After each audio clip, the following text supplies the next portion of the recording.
Hey, it's Bruno here. By the way, meet little Timmy. This is my son. Since today is Bring Your Kid to Work Day, I told him all about you and how you are data science machine learning expert, and he was super interested because he heard about machine learning and he's super excited and he wants to build his own model. That's easy to do, right? Right?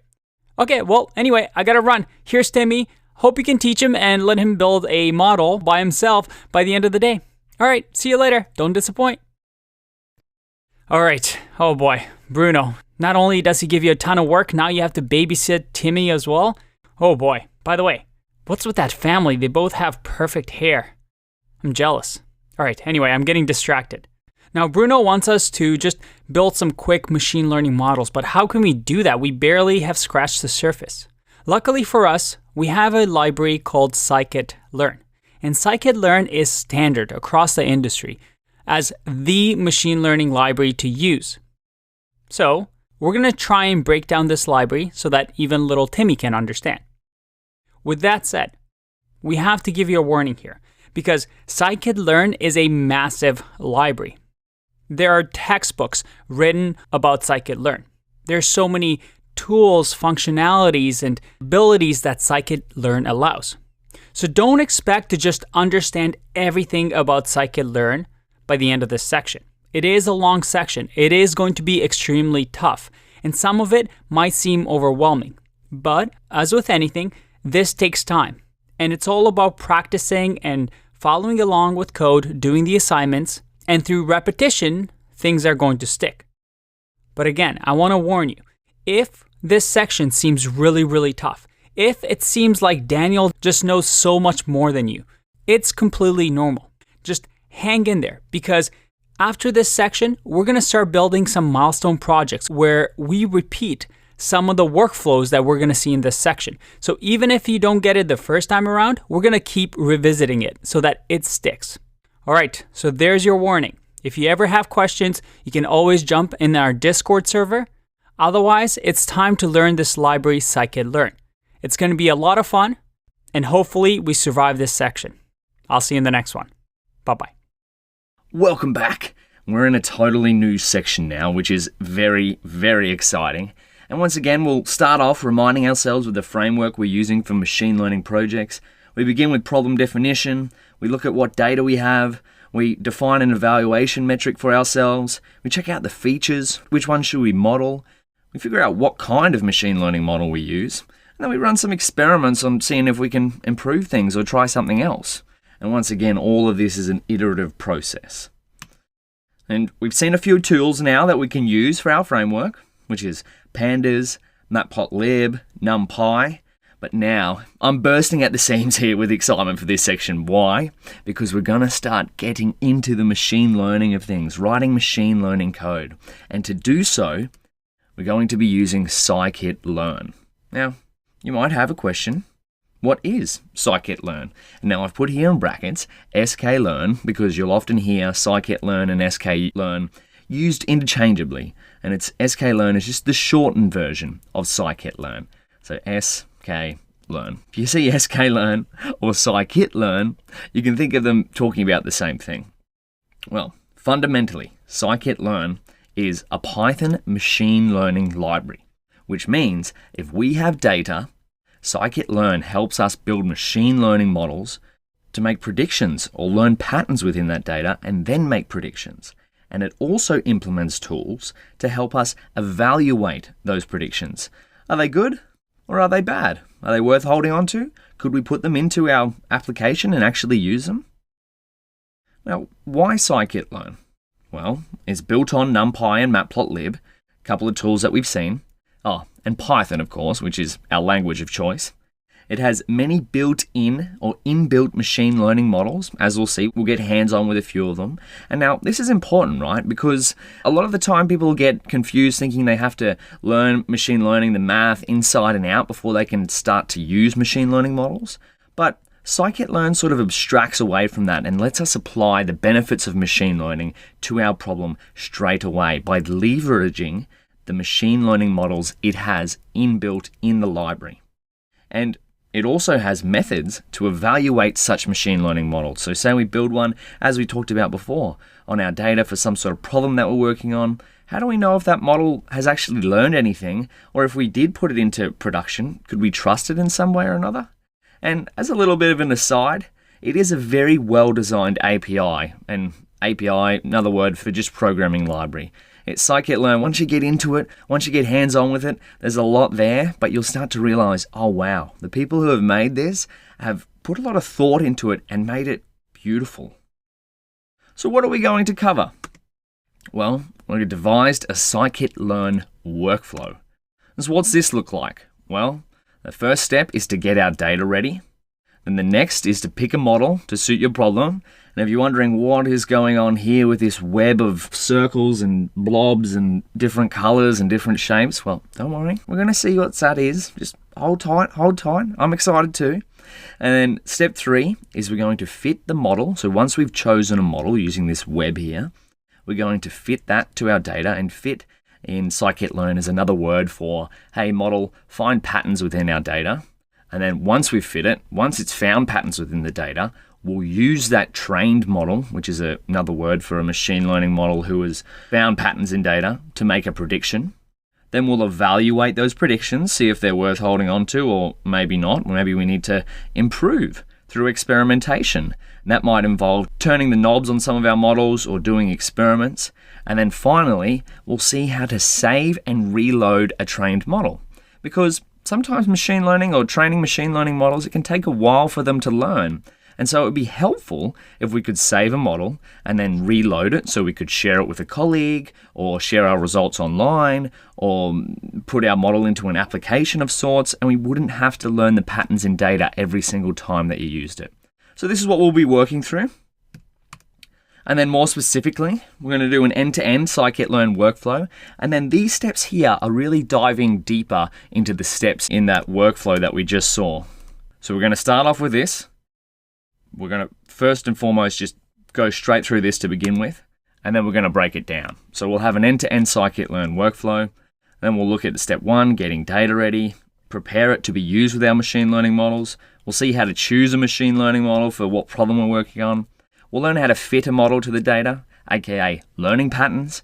We'll learn how to make predictions with a machine learning model, aka using those patterns that it's learned. And then we'll learn how to evaluate those predictions, so evaluating whether a machine learning model has learned patterns that are worthwhile. We'll see how to improve said predictions. And then we'll finally finish up with saving and reloading models. Another important question, where can you get help? Well, as always, follow along as best you can with the code. We'll be going hands-on in a Jupyter notebook, so if you can, write the code. If in doubt, run the code. This is part of this step. Try it for yourself. Remember our motto, if in doubt, run the code. If you want to find out more about what a particular function is doing, don't forget to press Shift and Tab to read the docstring. So when you're in the middle of a function, we'll see this in play when we're going through the notebook. You can see the docstring. This will take you straight to the documentation. If you're still stuck, you can search for it. And when you do search for a scikit-learn function, such as how to evaluate a scikit-learn classification model, you'll probably come along resources such as Stack Overflow or the user guide. And remember, these resources, the library is vast, so just be patient with searching for it. It does take me a while to figure things out too. I'm not perfect. It is okay to look something up and try and figure it out for yourself. And then once you have searched for it, if you do find something, try again. And if you're still stuck, finally, it's okay to ask. Never be afraid to ask a question. So, are you excited as I am? Well, if you are, let's get into it. Let's get hands-on, let's build some machine learning models, and let's get ourselves familiar with scikit-learn. Let's go back to this topic of machines and computers and the fact that they don't really understand words, right? If I ask my computer, hey, is this a snake? Is this a python? My computer is going to, have no idea what I'm talking about. When I look at an image of a snake, no matter what color it is, no matter whether it's a cartoon or a real-life image, or whether it has different directions with different animals in it, I can identify a snake right away. Our brains just know. But to tell my computer what a snake is, is almost impossible, right? Because there's so many factors. A snake doesn't have legs and arms, but an airplane doesn't have legs and arms. A snake has scales, but then the computer is going to ask me, what are scales? But with machine learning, we can actually teach a computer to know what a snake is, or at least pretend like it knows. So how do we do this? Well, you remember this diagram, I hope. It's simply what we do in programming. That is, we give an input, let's say a list of 1, 2, 3. We give it to a function, and there's an output of 2, 4, 6. So clearly, this function multiplies our list, items in our list, by 2. And often, our programs are procedural. That is, we have if this, then that, do this, then this type of conditions. We tell the computer what to do. We write, as programmers, the input and the function.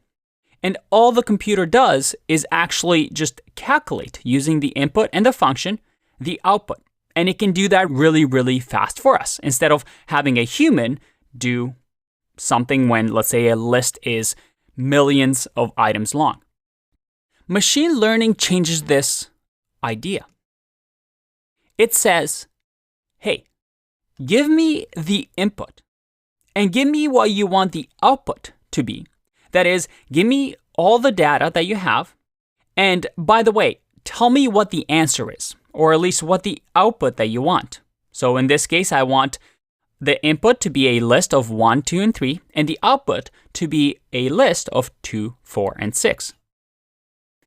And then the interesting part is that as developers, we give this input and output, but with machine learning, we say, hey, machine, you figure out what this function is. Because if I give you, let's say, instead of a list of all these snake pictures or maybe animals, and I want you to tell me if this image has a snake or not, or maybe these 100 images, which one of them have snakes? Well, I don't know how to tell you how to do that. So instead, you figure it out yourself. Here are all the pictures, and here is what I expect the output to be, either snake or not snake. And with machine learning, the function is generated or created by the machine. Sounds really cool, doesn't it? And this is machine learning. It's simply a function. So instead of us writing the function like we have before, with machine learning, the machine writes the function. We just give it the input and the output. And the word function can be replaced with a model. You might have heard of the word machine learning model. That's all a model is. It's a function that receives an input and returns an output. Another word might be algorithm, a machine learning algorithm, a machine learning bot. And at the end of the day, it's a brain. We're pretending that this machine is a brain that understands the inputs and gives us the desired output. Now, the interesting side effect of this is that often when we talk about machine learning models, these functions are really hard to understand. Because the computer comes up with this function, as a human, it's hard to really understand how it works. And as these models get more and more complex, it becomes harder and harder for us as developers to understand how it works, which raises a lot of issues. But we don't need to get into that. Now, as you can see, the main part of this is that in order to train this machine to create this function, we have to give it data.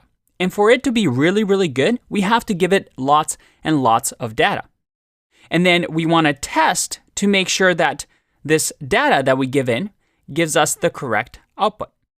So at the end of the day, machine learning is simply a computer writing its own function based on the inputs and outputs. That's pretty cool, isn't it? I'll see you in the next video. Bye-bye. Hey there, this is Future Daniel. Why future Daniel? Well, because I've just finished off recording the last video for this entire section, the Scikit-learn section. So you might see in an upcoming video, I saved to a list what we're covering section by section, an end-to-end workflow, getting the data ready, choosing the right estimator/machine learning algorithm for our problems, fitting the model algorithm to the data and using it to make predictions, and a few more steps. And what you'll probably quickly realize is that this is a pretty big section. So if I scroll through the entire notebook, all the code that we're going to cover, there is a lot here.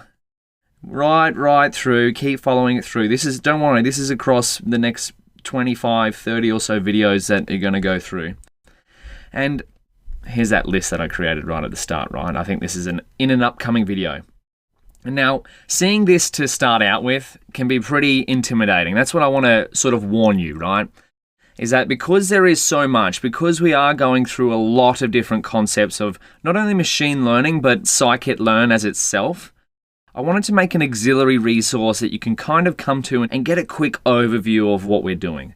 So this list, although it tells you what's happening, it doesn't really tell you much other than just the headings of the different sections. So that's why there's resource that'll be available in the resources section. There'll be some sort of link in a place that you can find it, so don't worry. And this is what we're covering in the Scikit-learn introduction. So this is kind of like a table of contents for this massive notebook that we're going to go through. And don't worry, even once going through the entire Scikit-learn section, you're probably not going to know all this off by heart. And if it seems like I know all this off by heart and I'm going through it, I'm seeming like, wow, I could never do that, don't be mistaken. I've had a fair bit of practice with the Scikit-learn library, and that's why I'm able to go through and sort of figure out things and know where to look and go to the documentation and go, okay, I need this function to do that, this function to do that. So going through it for the first time, remind yourself, learning something new takes time, and learning anything worthwhile definitely takes time, especially machine learning. And so this is the framework that we're going to be using for the introduction. We saw this in the previous video, that keynote we went through. So step one, we're going to get the data ready. We're going to find out how to pick a scikit-learn model. We're going to fit models to some data so we can make a prediction. We're going to evaluate our model, see if it's worthwhile even using the model that we've got. You'll see there's a couple of different ways to use this depending on the model we're using. We'll improve through experimentation because after all, machine learning is all about experimentation, and the quicker you can reduce your time between experiments, the more you're going to get done, the more insights you're going to figure out about your data, about your machine learning models. And then we're going to look at saving and reloading trained machine learning models. So you don't have to go through all these steps again. You can save a model, send it to a friend, send it to a colleague, put it in your application and use it. That was a bit of a mouthful in itself, but if you go through this resource, you'll see that I've got at the top standard library imports. Treat this as like the mini version of this. So this is the big behemoth that we're about to go through in this section, through all 30 or so videos. But this is like the mini overview you can quickly refer to, so you're not scrolling back and forth through all the stuff that's going in here. So to begin with, we've got some standard library imports. We're going to see how we can import data sets. To use examples in the scikit-learn, we're going to focus on a classification and a regression problem using our heart disease and Boston data sets. Step one is getting the data ready, right? So each of these sections refers to a little step in this workflow. Get the data ready. You'll see the functions that we use there. You'll see section 2 is how we pick a model. So how we choose a machine learning model for what problem we're working on. This is one of the toughest things that you'll see in machine learning problems, but again, once we get familiar with this diagram, the scikit-learn machine learning map, you'll start to see, oh, it's actually not as hard as you once might have thought. And then again, there's some code that you might use for choosing a model and instantiating one. Then there's some code here. You'll see the functions that we use to fit a model to training data, to make predictions. We can view our predictions / predicted probabilities. Predicted probabilities is done with predict prober. And if we come back down here, we'll see how we can evaluate our model. And there's a link here. You'll see in the documentation, there's a few different ways to evaluate different scikit-learn models. This is a great section. I highly suggest reading through here because it's one thing to train a machine learning model. It's another thing to check if it's doing the right thing, what you want it to do. Once we've gone through evaluating a model, We'll see how we can improve our models through experimentation. What we're going to focus on is hyperparameter tuning, aka turning the settings on our model and improving it, just like if we wanted to adjust our oven, and while our oven was cooking our favorite meal, maybe it doesn't do so well on 180 degrees, but it does really well on 200 degrees. The same thing goes with machine learning models. Out of the box, it might work pretty well, but if you adjust the settings slightly, you might get a better model. So we'll see that in section 5. Then in section 6, we'll see how to save and reload our trained models so we can avoid going through the previous steps before if we wanted to save and share our model. And then in step 7, which is kind of a bonus, which is not pictured in the workflow, is we're going to put all of the above steps together in a single cell. So that looks like a lot of code at the moment, but don't worry, we're going to step through it. By the time you're at the end of this section, none of this will be unfamiliar. So with that being said, get yourself ready, get yourself excited, pour yourself a cup of coffee or go take a little walk or something. Get yourself in the mindset to learn machine learning, because that's what we're going to do. We're going to get into the Scikit-learn library and all of its magical goodness. So I'll see you in the next video. All right. So we're going to start off on the desktop like we always do. We're going to come into Terminal, and I'll zoom in here a little bit. The first thing is to get our environment activated. So we'll do a conda end list to remind ourselves of where our environments are.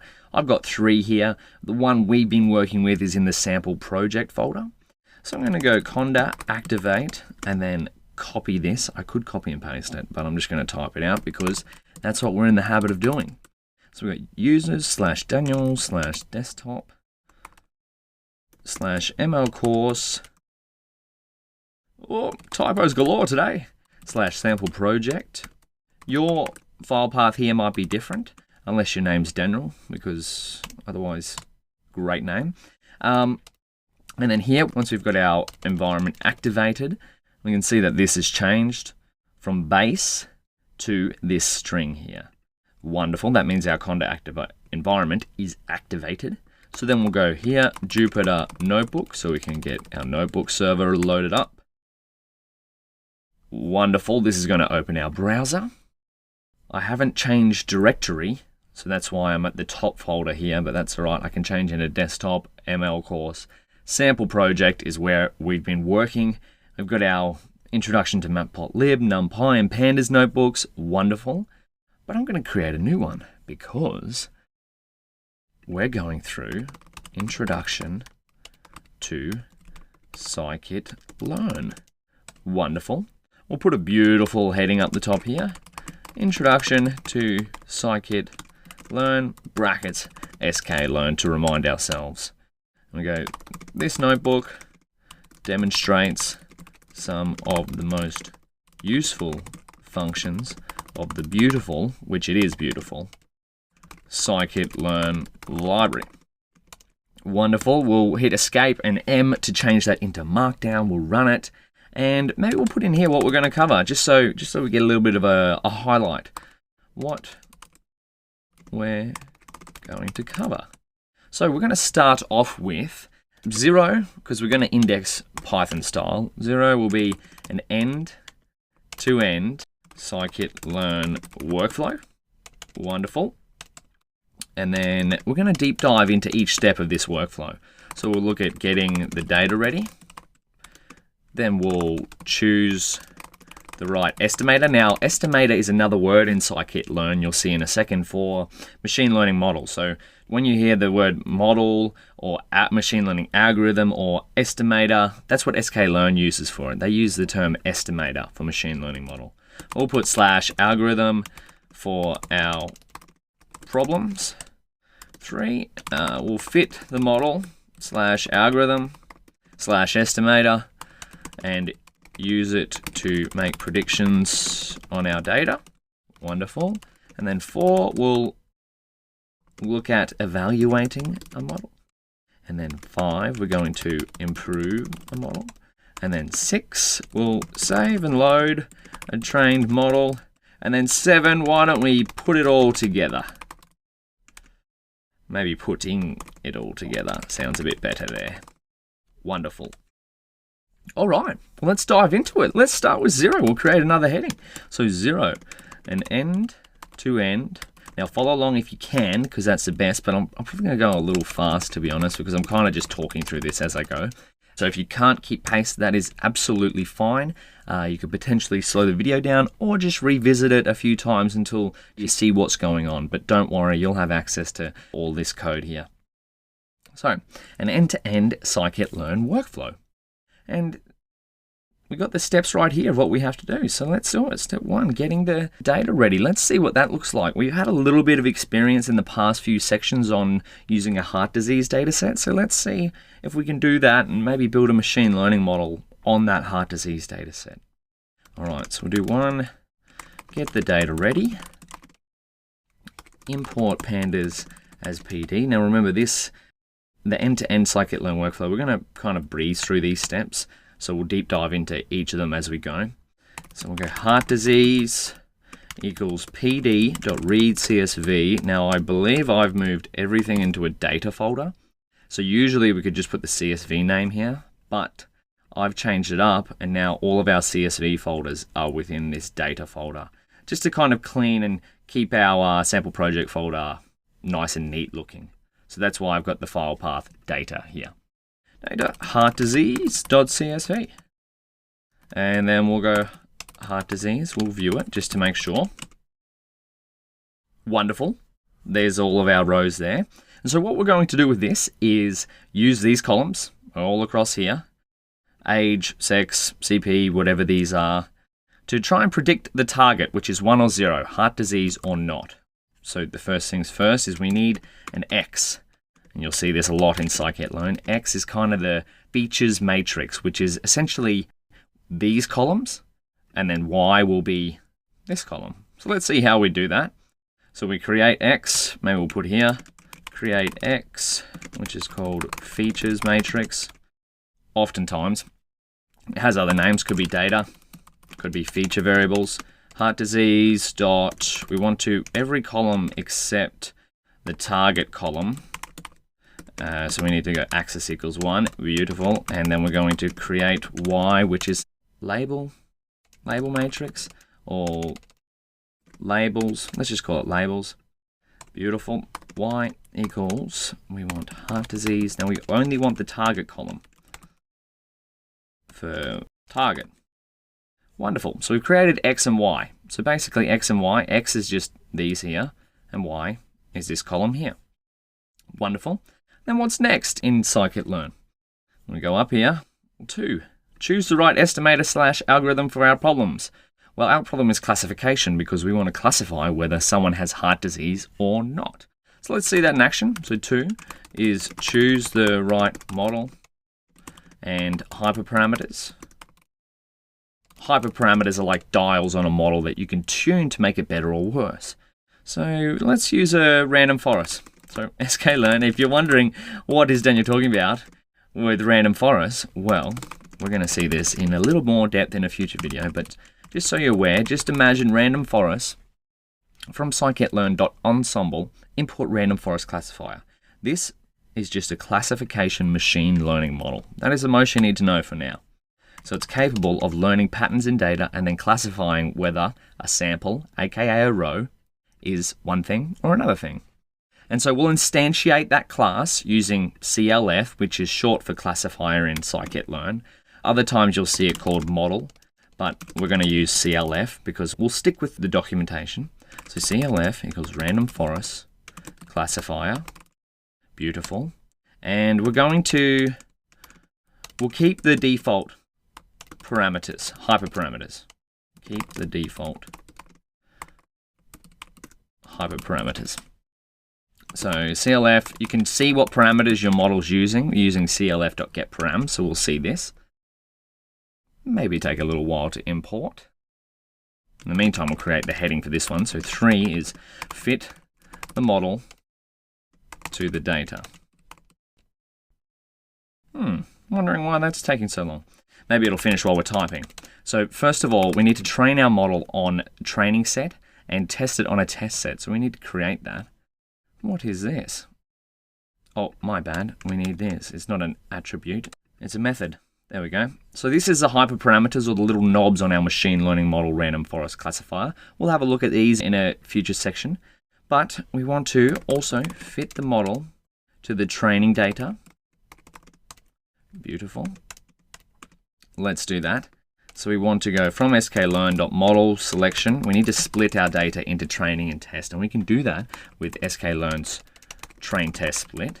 Train test split. Wonderful. And we're going to go xtrain, xtest, ytrain, ytest equals train test split xy. Test size, we want test size to be 0.2 or whatever size you'd like to put in. Essentially what this is going to do is split our data from x and y into xtrain, so training data, and ytrain, xtest and ytest, so testing data. So if you recall from way back in section 1, we usually fit the model to training data and then evaluate it, see what it's learned on test data, so data it's never seen before. And what's this test size? Well, that means that 80% of the data will be used for training because it's 0.2, because test size is going to be 20%. So if we had 1,000 rows, 800 of them would be used for training and 200 of them would be used for testing. But we're getting distracted here. This is a whirlwind tour of sklearn. We want to go CLF. Now we want to fit it. We can do that with clf.fit xtrain. This is basically saying, hey, classification model, random forest, find the patterns in the training data. We'll go Shift and Enter. Beautiful. This is going to give us a little warning here because there's something that's happening. So let's read them. Future warning, the default value of n estimators, which is a parameter. We go up here, n estimators, warning. That makes sense that it's giving us a warning.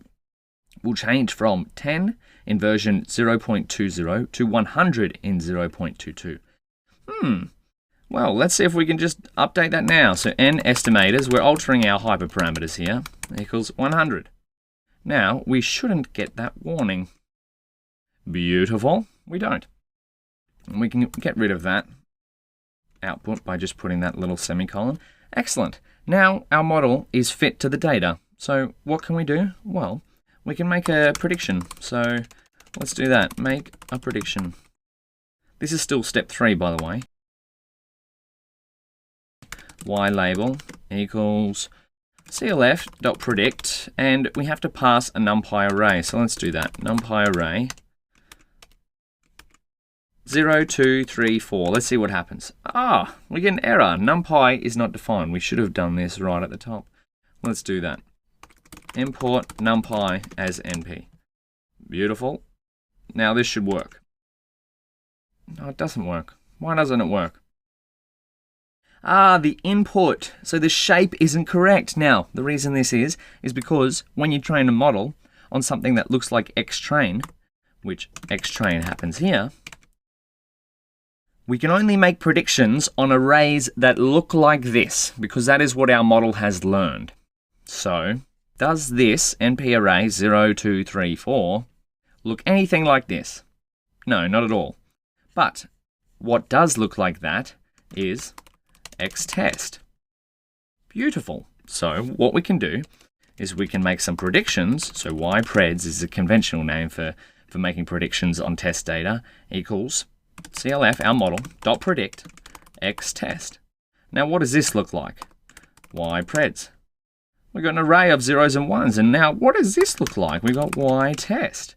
We also have an array of zeros and ones.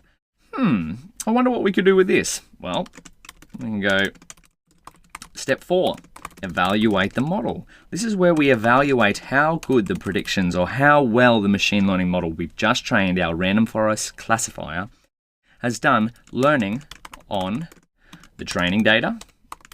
So ytrain. Let's do on the training data, and test data. This is what we're doing here. So clf.score. Wow, it's actually done very well. So this is going to return, if we press Shift Tab, the mean accuracy on the given test data and labels. So we've passed it the training data. So the model has done 100%, 1.0, that's the maximum you can get with score, on our training data. Let's see how it's done on the test data. Now, if it gets 100% on the test data, we might think that something's wrong. Beautiful. Excellent. So what has happened here? Well, the model has found patterns in the training data so well that it's got 100%. Why? Because it got trained on the features. So way back up here, it got trained on these, as well as the labels. So it had a chance to correct itself if it got something wrong. But it performs at 75% accuracy, which means it gets 3 out of 4 predictions correct on the test data because it's never seen that data, nor has it ever seen the labels. All right, so there are some more metrics that we can use rather than just accuracy. So let's see that. From sklearn.metrics, import classification report because we have a classification problem. We want a confusion matrix. And why not accuracy score, just to see another way of getting the same thing that we have here. So we'll start off, we'll go print, we want classification report.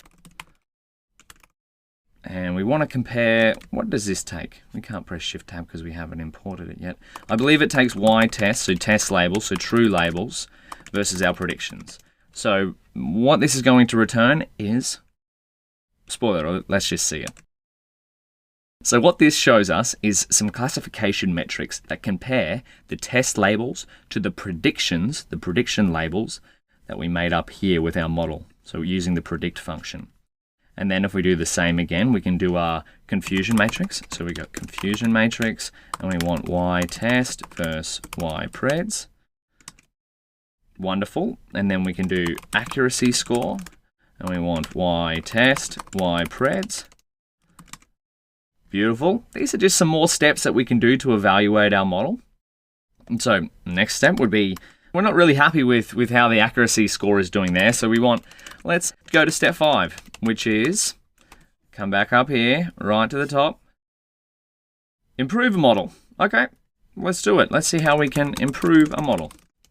We might go try different amount of n estimators, which is one of the hyperparameters, aka dials on our machine learning model that we can tune to try and improve it. So let's see this in action. MP, we'll start off with a random seed where our results are replicable. MP random seed, and we want for I in range 10, 10, 100. Step can be 10. We go here, and we want print. We'll give it a little communication, trying model with I estimators. Wonderful. Oh, we've hit Shift Enter too quickly. It's like I'm trigger happy. And again, my goodness. Okay. Now then we want to go CLF equals, we'll instantiate another model, random forest. Can we press tab, classify? Beautiful, we can. Thank you, autocomplete. Now estimators equals I. Wonderful. So this is going to loop through and try 10 and then 20 and then all the way up to 100 estimators because we're trying to figure out if we can improve our model by adjusting one of the hyperparameters because that's step 5, improve a model. And so we'll go print f model accuracy on test set. We'll go model.score x test because we want to evaluate our model on the test data. So it's going to learn on the training data and then evaluate itself on the test data. And then we'll put a little bit of a percentage sign here. Maybe limit it to 2 decimal places. Does that make sense? Let me read back this. Model accuracy on test set. Model score. Yep, we're just adding a little bit of communication here. And then maybe we'll print a space here so we can kind of see it. Let's see this in action. Trying a model with 10 estimators. Why didn't this work? Name model is not defined. Oops. See, I told you model can be used. We need CLF. So CLF, remember, is short for classifier. And let's do it. How come it's not working again? Random forest classifier is not fitted yet. Call with fit. Yes, we've instantiated, but we haven't. How are we trying to score a model we've never fitted on our data yet? We have to do this here. See, this is great. Live coding, full of errors. Wonderful. Now, if we would look back through this, you would say that the best model with the best accuracy, if we go back, is 20 estimators. Well, there we go. We've gone from, what was our original one? 75% to 83% by adjusting one of the hyperparameters of our model to 20 instead of the default, which is 10 currently, but it's going to be updated to 100. And we're going really fast through here. But what's a final step? We go back up here, right to the top, save a model and load it. Okay, let's do it. So we want to go 6, save a model and load it. Now we can save a model with Python's pickle library. So we're going to import pickle, and then to save our model, we'll go pickle.dump, and we'll pass it our model, aka CLF for classifier. And we'll pass it also, we'll give it open with the file name that we want, if I can remember this, random forest model 1, fancy name, haha, pickle, and then we want to write binary with WB. Wonderful. So this is going to save pickle.dump. See, I'm not even following my own motto here of if in doubt, run the code. Now this should have saved a model to file. Let's go up and have a look. If we refresh this, beautiful, random forest model there. Now what happens if we try to import that? So we want to go loaded model equals pickle.load. We want to go open, pass it the file name, random. Can we do that? Yes, we can. Tab autocomplete. And now this time we need RB followed after that, read binaries. And then we'll go loaded model dot score x test y test. See what happens.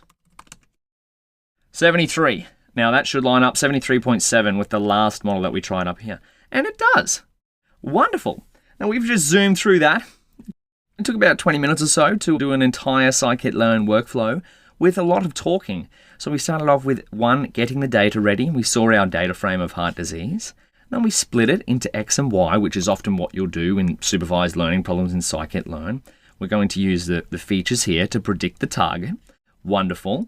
And then we chose the right model. We kind of skimmed over a bit of how you'd actually do that, but from experience, I know random forest classifier is pretty good at doing classification problems. So we'll see how to do that. And then we decided to use the default hyperparameters, which are those little knobs you can turn on a model. Then we saw how to fit the model to the training data, so aka a model finding patterns in the training data. And first of all, to even get our data from a big set into training and test, we use this little helper function from scikit-learn. Thank you, scikit-learn. And then we made a prediction, or at least we tried to, and then we realized, hold on, our model can't make predictions on things that aren't the same shape, because remember, scikit-learn is built on NumPy arrays. So if we pass it an array, this bad boy here, that isn't the same shape as the data that it's trained on, now it's going to throw us an error. So we fix that error by asking our model to predict on X test, which in turn it predicted a label, Y preds, for each of our samples. And then we compared our predictions to the Y test through evaluation. Now our model got 100% on the training data, but only got 75% accuracy on the test data, which actually is still pretty good. A coin toss for 0 or 1 would be 50%, so our models are halfway to being the perfect model. And then we go here, we tried a few more classification metrics, so we got a little bit more of an insight rather than just accuracy. We did a confusion matrix, and we used the accuracy score function. And then step 5, we tried a bunch of different hyperparameters, aka different estimators. We found out that maybe 20 estimators is the best for our model because it got the highest accuracy. And then finally, we saved a model and reloaded it, and it got the same score as our most recently trained model, which was 90 estimated 73.77. And now, this is a whole lot to take in. I completely understand that. We've gone through it relatively, or actually quite fast. But what we're going to do is break down each of these steps throughout the next few videos. So if you want to, go back through, try and put all the code that we've used into one cell if you can, and see if you can get a model trained. Can you get it saved? Can you get it re-import? Have a little practice. But otherwise, I'll see you in the next video, and we're going to check out how to get our data ready for using it with machine learning models. What's going on, everyone? Future Dan here, once again. And I realized going through the introduction to scikit-learn section that there's a lot of warnings that come up. More specifically, let me show you what actually goes on. So if we go here, we'll instantiate a random forest classifier as CLF. Now, if you don't understand what's going on just yet, don't worry. This is all covered in the Scikit-learn section. But I thought I'd just show you what actually happens and different ways that we can fix it. So when these things come up in your own work, you might have a way of approaching them. So if I just shift on enter on this cell, shift on enter on this cell, and then shift and enter on this cell, you see I get this warning pop up.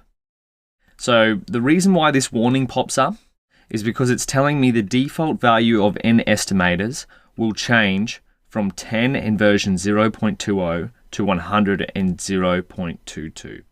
And now n estimators is a parameter in random forest classifier. So if we go here, this is one way to fix it. If I set this to 100, because the default is 10, right? That's the default. I set this to 100. This little warning, this red warning will go away. There we go. That goes away.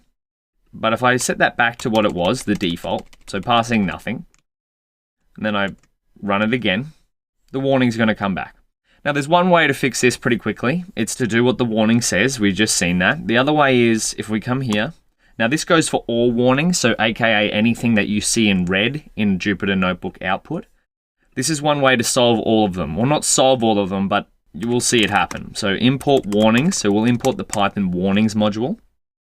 And then we go warnings.filter warnings.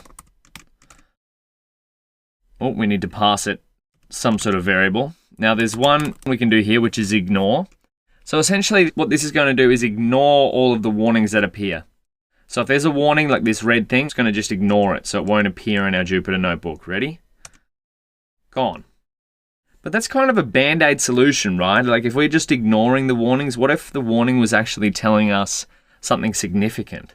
The reason why you use ignore is if you'd been through your notebook, if you're doing your work and you figured, okay, these warnings aren't very helpful because I know what I'm doing works and I don't need these warnings. So that's where you might use warnings.filter warnings and ignore them all. If you want to reset this, you can set it back to default. Shift and enter, shift and enter. Now we'll get the warning back. And so if we read here, the default value of n estimators will change from 10 in version 0.20 to 100 in version 0.22.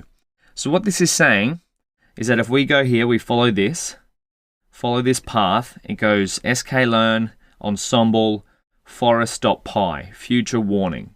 So this means from sklearn ensemble import random forest classifier, which is here, sklearn ensemble random forest or forest.py, that's where they write random forest classifier in that Python module. And now this will be different depending on what warning you're getting, right? We're getting this specific warning because we're dealing with random forest classifier. And again, if this looks confusing, I understand it might be at this time, but when you go through the introduction to Scikit-learn section, you'll see these warnings come up. What we're sort of going through here now goes for any type of warning. So you can follow the path here and it'll output some kind of warning. These are all ways that you can approach it to fix it. So what if we check our Scikit-learn version, so import sklearn, and then we go sklearn.get version has no, So if we go here, how to tell what version of Scikit-learn you're running, should be something like get version. Installing Scikit-learn. We'll check the Scikit-learn documentation, Mac OS, Conda, so that's me here. Scikit-learn, show versions. I'm seeing what version of Scikit-learn I have. So if we go show versions. Wonderful, so if we go through it, Python dependencies, so we're running Python 3.75, yep, and we have sklearn version 0.21.3. And so, where this error is arising, where this warning is coming from, is because in version 0.2 up to 0.22 of Scikit-learn, it's going to raise this warning. So in 0.22 of Scikit-learn, so version 0.22, above our version, this warning will go away because the default number of n estimators for random forest classifier will be 100. So how would we upgrade our version of Scikit-learn and thus get rid of the warning? So we've seen how to create a Conda environment, but how would we upgrade a package that's in our Conda environment? Well, let's go back to terminal. So see here, we've got our notebook server running. Going to open up a new terminal window. What I'm going to do is I'm going to change directory. So actually, cd current project. So ML course, sample project, wonderful. And if I ls there, I can see all of the notebooks that I've been working on. Wonderful. And there's my environment folder there. So what I'm going to do is, because I want to upgrade something within the Conda environment, I'm going to activate, Conda activate, and it's going to be users for me /Daniel /desktop /ML course /sample project /env. Beautiful. So now we've activated our environment. We've seen this done before. So if I go Conda list, that's going to show me all the packages I currently have. Scikit-learn version 0.21.3. Now, how would I get that? If we come back to the notebook, how would I get that to version 0.22? So what we might do is check out the Conda documentation. Conda package management. We go here. Managing packages, beautiful. So this is the Conda documentation for how we might manage our packages in our environment, which is what we want to do in this case. We want to see if we can upgrade Scikit-learn. And again, this will go for any package that you run. In this case, specific case, we're just using Scikit-learn as an example. So here's some documentation for managing packages. There's a fair bit here. What we might do is go straight down to updating packages. Beautiful. So if we read the documentation, now this is, again, one of the first steps you might take, is if you're facing a problem like this, you might search something like this, future warning. Google search that, and it might tell you something like you might need to upgrade your package. And this is where you might come after that, is that you go to the Conda documentation. These are all workflow steps that in the beginning, they seem like a lot and they seem like, whoa, there's so much going on here. But as you sort of practice and practice and practice, you get really good at searching for the answers for yourself. So to upgrade a specific package, Conda update BioPython. So maybe we just try that. In our case, we want to upgrade Scikit-learn. So if we come back, so if we go Conda update Scikit-learn and see what happens. We'll let this run its thing. Okay, so we'll expand this window so we get everything on the same line. So it's going to be added/updated specs Scikit-learn. The following packages will be updated. It doesn't list Scikit-learn there. That's interesting, but let's run that with a Y and see what happens. Okay, now if we go Conda info, we can just go Conda list. And if you want to see the specific information about one package, you can just write its name. We want to find out about Scikit-learn. We're still running version 0.21.3. Now what could we do with that? Well, if we look in here, if we wanted to find more information about what Scikit-learn packages are available from Conda, we might go Conda, and the reason why I know what to look for is because I've had practice with this, but you might need to do a little bit more searching if you're not aware of this, but I'll just tell you in this case. So if we go searching for packages, to see if a specific package, such as SciPy, is available for installation, run this. Okay, so Conda search SciPy. So what we might do is go Conda search Scikit-learn. And what this will show us, the Conda search function, is what versions of Scikit-learn are available from Conda. Because what are we after? We come back to our notebook. We're after version 0.22. Let's figure out how to get that. Whoa. Okay, so we've got a whole bunch. What we might do is there's a better way of finding this. So if we go Conda search Scikit-learn, we want some info about that. So we can pass it the info tag. Conda search Scikit-learn --info. This will output the same thing, but with a bit more information. So we can see here, it's printed out Scikit-learn version 0.22, and that's the one we're after. So what it's going to tell us here is the different dependency. So what this version of Scikit-learn relies on. So unless our environment has these packages, we won't be able to install 0.22. And in my case, I've figured out that my Python version, so see here what this is saying is you need to have a Python version greater than 3.6 but less than 3.7. So if I check my current environment and I go conda list Python,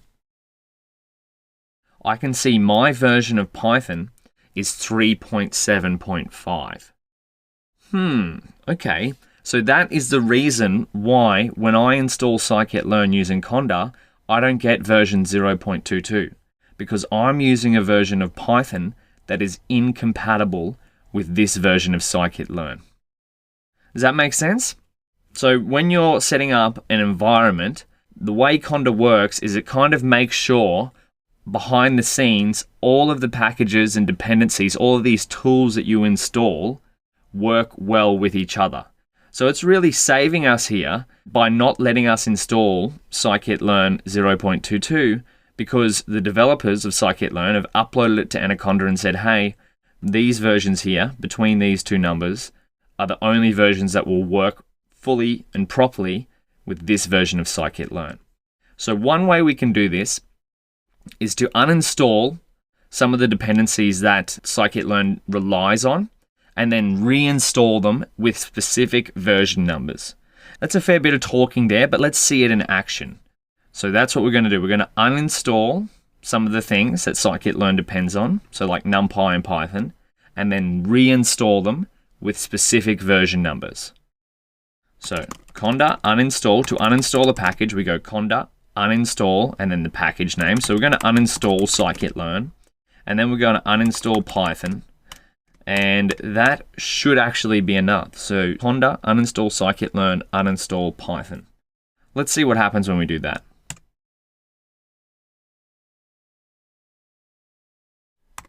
Yes. Wonderful. So what that's done is we can read up here. So the following packages will be removed, a fair few because we've removed Python and Scikit-learn at the same time. So pandas gets removed, NumPy gets removed because, as I said, Conda will behind the scenes make sure that your dependencies all work with each other. So if we remove Python, we don't have access to NumPy because NumPy requires Python.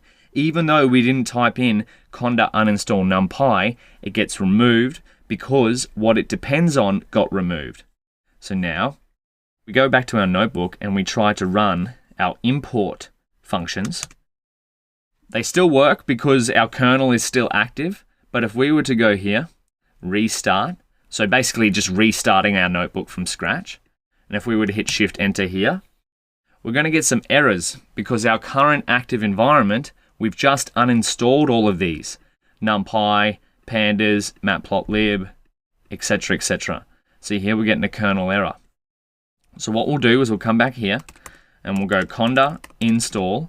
Now we want a specific version of Python. We want to go conda install Python 3.6.9. Wonderful. And we want Scikit-learn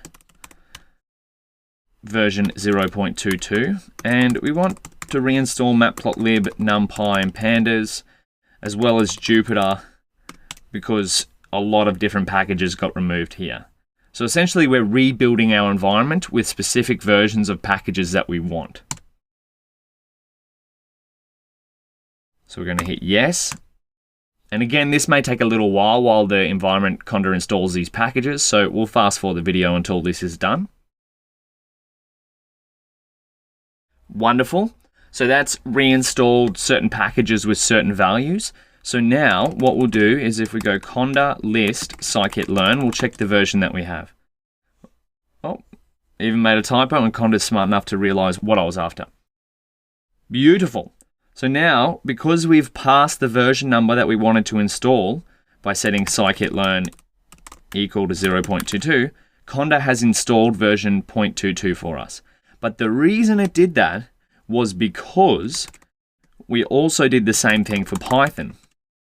Now, we installed a version of Python in our environment, 3.6.9, that was compatible with version 0.22. And so the way to check this, we could come back to our notebook. We'll see if we restart our kernel. We may have to reactivate our Jupyter Notebook server because we've reset all the parameters, but actually we might not. We might get away with this. So if we try to import all the standard inputs here, might take a little while because we've uninstalled them and reinstalled them. Beautiful. So that took about a minute or so because we just reinstalled all of these packages. So when you're first importing them into a Jupyter notebook, it'll take a little while. So then if we run these cells, for now, don't worry too much if you don't know what's going on. We're going to go through this in the entire Scikit-learn section. We don't want to filter any warnings, so we'll comment that out. We want to import. Remember, we ran this cell before, and this one again. And we don't need to run this cell anymore, so we'll escape that and press X to remove it. And now, this is saved from before.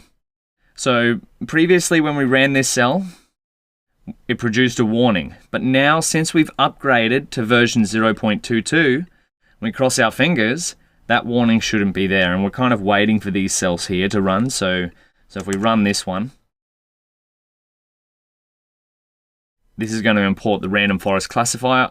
Oh, we've set nestimate is equal to 100, so we might have to delete that. Okay, so we're going to rerun these three cells. As you can see, the warning is not there, but we did run this one with nestimate is equal to 100. So if we run this, we've passed nothing there. Run this, and now previously we would have got a warning if we ran this cell, but we don't. See, because now we're using Scikit-learn version 0.22. If we hit Shift-Tab on this, we can see that nestimators has changed to equal 100. That was a fairly in-depth video. There was a fair few steps there, but the takeaways here to remember is that when you're experiencing warnings, there's a couple of different ways you can deal with them. You can use the warnings package, and you can either ignore them. Hitting that will ensure that there's no warnings that pop up when you run your Jupyter Notebook cells, but sometimes warnings can be helpful, so maybe you want to reset it back to default, and then the warnings will show up as they come in. And then if you figure out maybe you need to upgrade or change some of the dependencies, the packages that you're using within Conda, you can do that. So managing packages in the Conda documentation, that's where you want to go next. And if you run Conda update BioPython or Scikit-learn in our case and it doesn't work, it may be because some of the other packages, the other tools that you're using in Conda are using different version numbers. And we saw that in here before, when we checked the version of Python that we were using, and we had 3.7 point something, which was incompatible with version 0.22 of Scikit-learn. So the way to fix that was we did Conda uninstall, and then packages, so whichever packages you wanted to remove, and then to fix it, we did Conda install package, and then set it to a specific version number. So in our case, it was Scikit-learn, and we wanted version 0.22, so we set it to 0.22. That's one of the workflows that you can use when you're running into dependency issues is, first of all, check the documentation, try it out, see if it works, and then second of all, if it's not working, uninstall the package that's broken and reinstall it. So now, once you go through the introduction to Scikit-learn section, if you come across warnings, you'll know how they appear, why they appear. It's because something's going on. You know how to filter them using the warnings module, and you know how to upgrade and change different packages using Conda if need be. Welcome back. In the last video, we saw an end-to-end Scikit-learn workflow. Now we're going to break that down and jump into each of those steps individually. And the first one is getting the data ready. And you probably noticed I've kind of listified this just because I'm a bit of a nerd, so that way we don't have to scroll right back up to top to see what we're covering. We can just put this here, this little cool trick, wherever we want in the Jupyter Notebook, because we've run this cell and instantiated this as a list variable. So we're going to tick off getting the data ready in this section. And another thing we probably should have done right at the top, we can usually do it in any machine learning notebook that we're working on. So we'll just type in here, standard imports, just so we have them ready at our arsenal. We've already done NumPy, pandas as PD, import matplotlib.pyplot as PLT. And then we'll do a little matplotlib inline, so our plots appear in the notebook. So this is this 3-4 lines of code that you can run at the top of most notebooks, and then you'll see throughout as we start to use different scikit-learn functions. We could also start to put them up the top too, but we'll leave it at those for now. So let's go down to where we were. This section, we're getting our data ready. Now, the reason we have to do so is because most of the time, data doesn't come ready to be used with a scikit-learn machine learning model. Now, we'll create a little heading. So we have to get it ready. So getting our data ready to be used with machine learning. And then the three main things that we'll have to do, number one is, let's communicate a bit better, Daniel. Three main things we have to do is one, split the data into features and labels, usually X and Y. This is what you'll find them called generally if you're on the internet somewhere, or the scikit-learn library usually calls features X and labels Y. And then number two is filling, also called imputing or disregarding missing values. So if any of our rows in our data set have missing values, if there's any incomplete fields, we may have to fill them up, or we may have to get rid of them completely, those samples, because a machine learning model can't learn when there's nothing there. You'll see it throws an error. Then the final one is converting non-numerical values to numerical values, also called feature encoding. AKA, if we have, say we have our car sales, we need to turn that into Markdown. Beautiful. So if we have our car sales data, and we have Toyota, we have the color, etc., etc., a machine learning model can't understand Toyota. What have I done there? Can't understand Honda, can't understand red. We have to turn these into numbers. So we'll see how to do that in this section. All right. Well, we need a data set to begin with first, and I think we still have our heart disease data set imported. So let's check that. .head. Wonderful. So we'll do step one first. We've seen this before in our workflow, but we'll just get a succinct version of how to actually do it. So in this case, we want to use the feature columns to predict Y. So what are we doing here? We're keeping it nice and simple. We'll use pandas X equals heart disease dot drop. So we want to remove the target column along axis 1. And now remember, in a pandas data frame, axis equals 1 means this axis here, or the columns axis, and axis 0 is the rows axis. So X is now going to be every single column except for target. Wonderful. And you know what our Y is going to be, because that's the labels of our machine learning problem. Our Y is going to be the target column, heart disease, and we'll select it like that. We'll look at Y.head. So we'll see the first 5 samples. Wonderful. We go back up here, 1, 1, 1, 1, 1. We see Y is the same. Beautiful. Now the next thing we have to do is split data into training and test sets.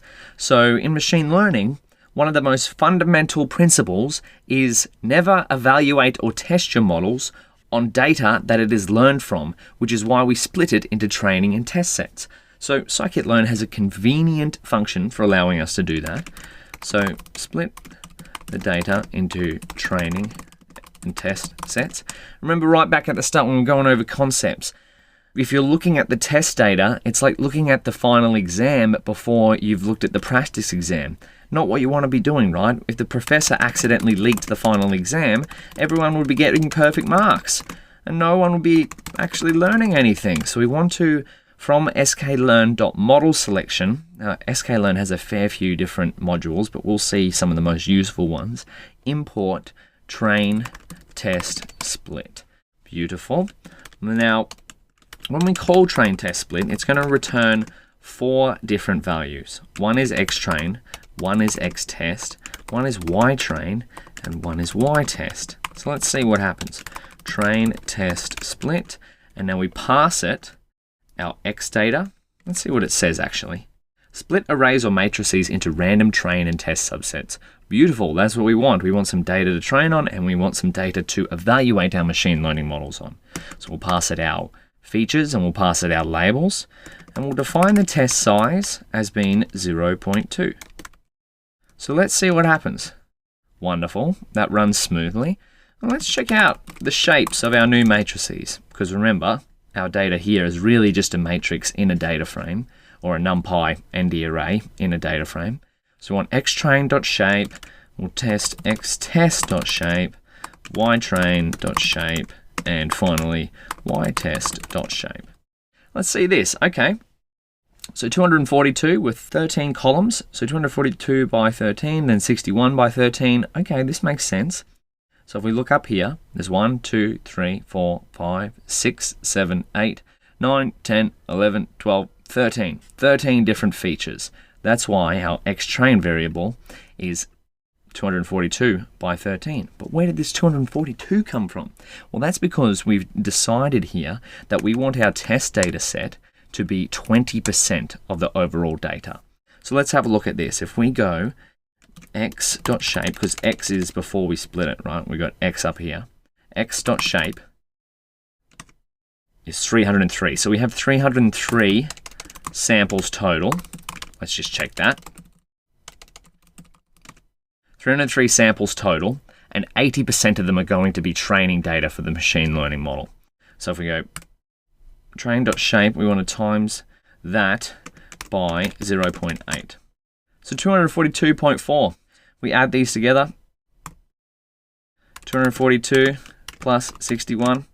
All it's done is it just rounded it down and automatically carved the other 20% into the test set. And it's done the same for ytrain and ytest. Beautiful. Now, we've split our data into training and test. The next step, we go back up here, is to fill it, or converting it, making sure it's all numerical. So we might see this, maybe we do that, we fill it first. Yeah, that's a good idea. We'll come back and we'll do that in the next video. So maybe have a go at playing around with one of our CSV files and splitting it into training and test data, or splitting it into X and Y first, and then change around this parameter here to see what happens when we change that to 0.3. What do you think will happen if I press Shift Enter here? The numbers will change. Maybe you want to play around with a different fraction. Otherwise, I'll see you in the next video and we'll look at how to fill some missing data. Hey, it's Andre here with a quick little tip for you. Now, over the next couple of videos, Daniel's going to show you his machine learning workflow. And one of the things that he's going to do is, well, clean the data, transform it, and do all sort of manipulation to it. Now, I want us to take a high-level view right now, because when we're working with Jupyter notebooks, it can get really confusing. It almost seems like we're doing a bunch of steps without understanding the why. But I want to take a step back here and understand why we do the things we're going to do over the next couple of videos. You see, as a data scientist, more data doesn't necessarily mean it's always good. I mean, yes, generally, the more data we have, the more data we have to work with. But at the end of the day, we can have completely useless data. We only want useful data so that we can get real results, real actionable steps that we can take. And what we're going to see Daniel do is do this step before we even create our machine learning model. You see, we want to run this step: cleaning data, transforming data, and reducing data. So let's talk about that. Why do we need to clean data? Well, we want to remove and replace data because sometimes data is missing, right? We might have tables with missing values, missing labels. That's not going to help us, and it's not going to allow us to build the right machine learning model. So we usually remove a row or a column that's empty or has missing fields, or we might calculate some sort of average. If we're doing house prices, we'll fill an empty price list to maybe an average house. You might even notice some outliers in your data and just remove them. Next is data transformation. You see, computers don't really understand concepts, right?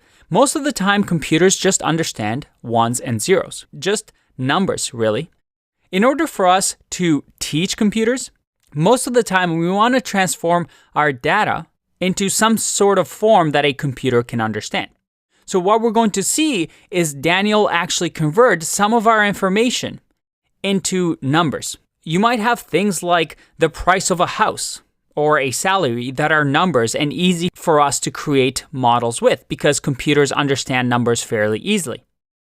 But it might find it hard to know what a color is. What is green? What is blue? A computer doesn't understand that. Instead, we convert colors into numbers, like RGB colors, so that a computer understands.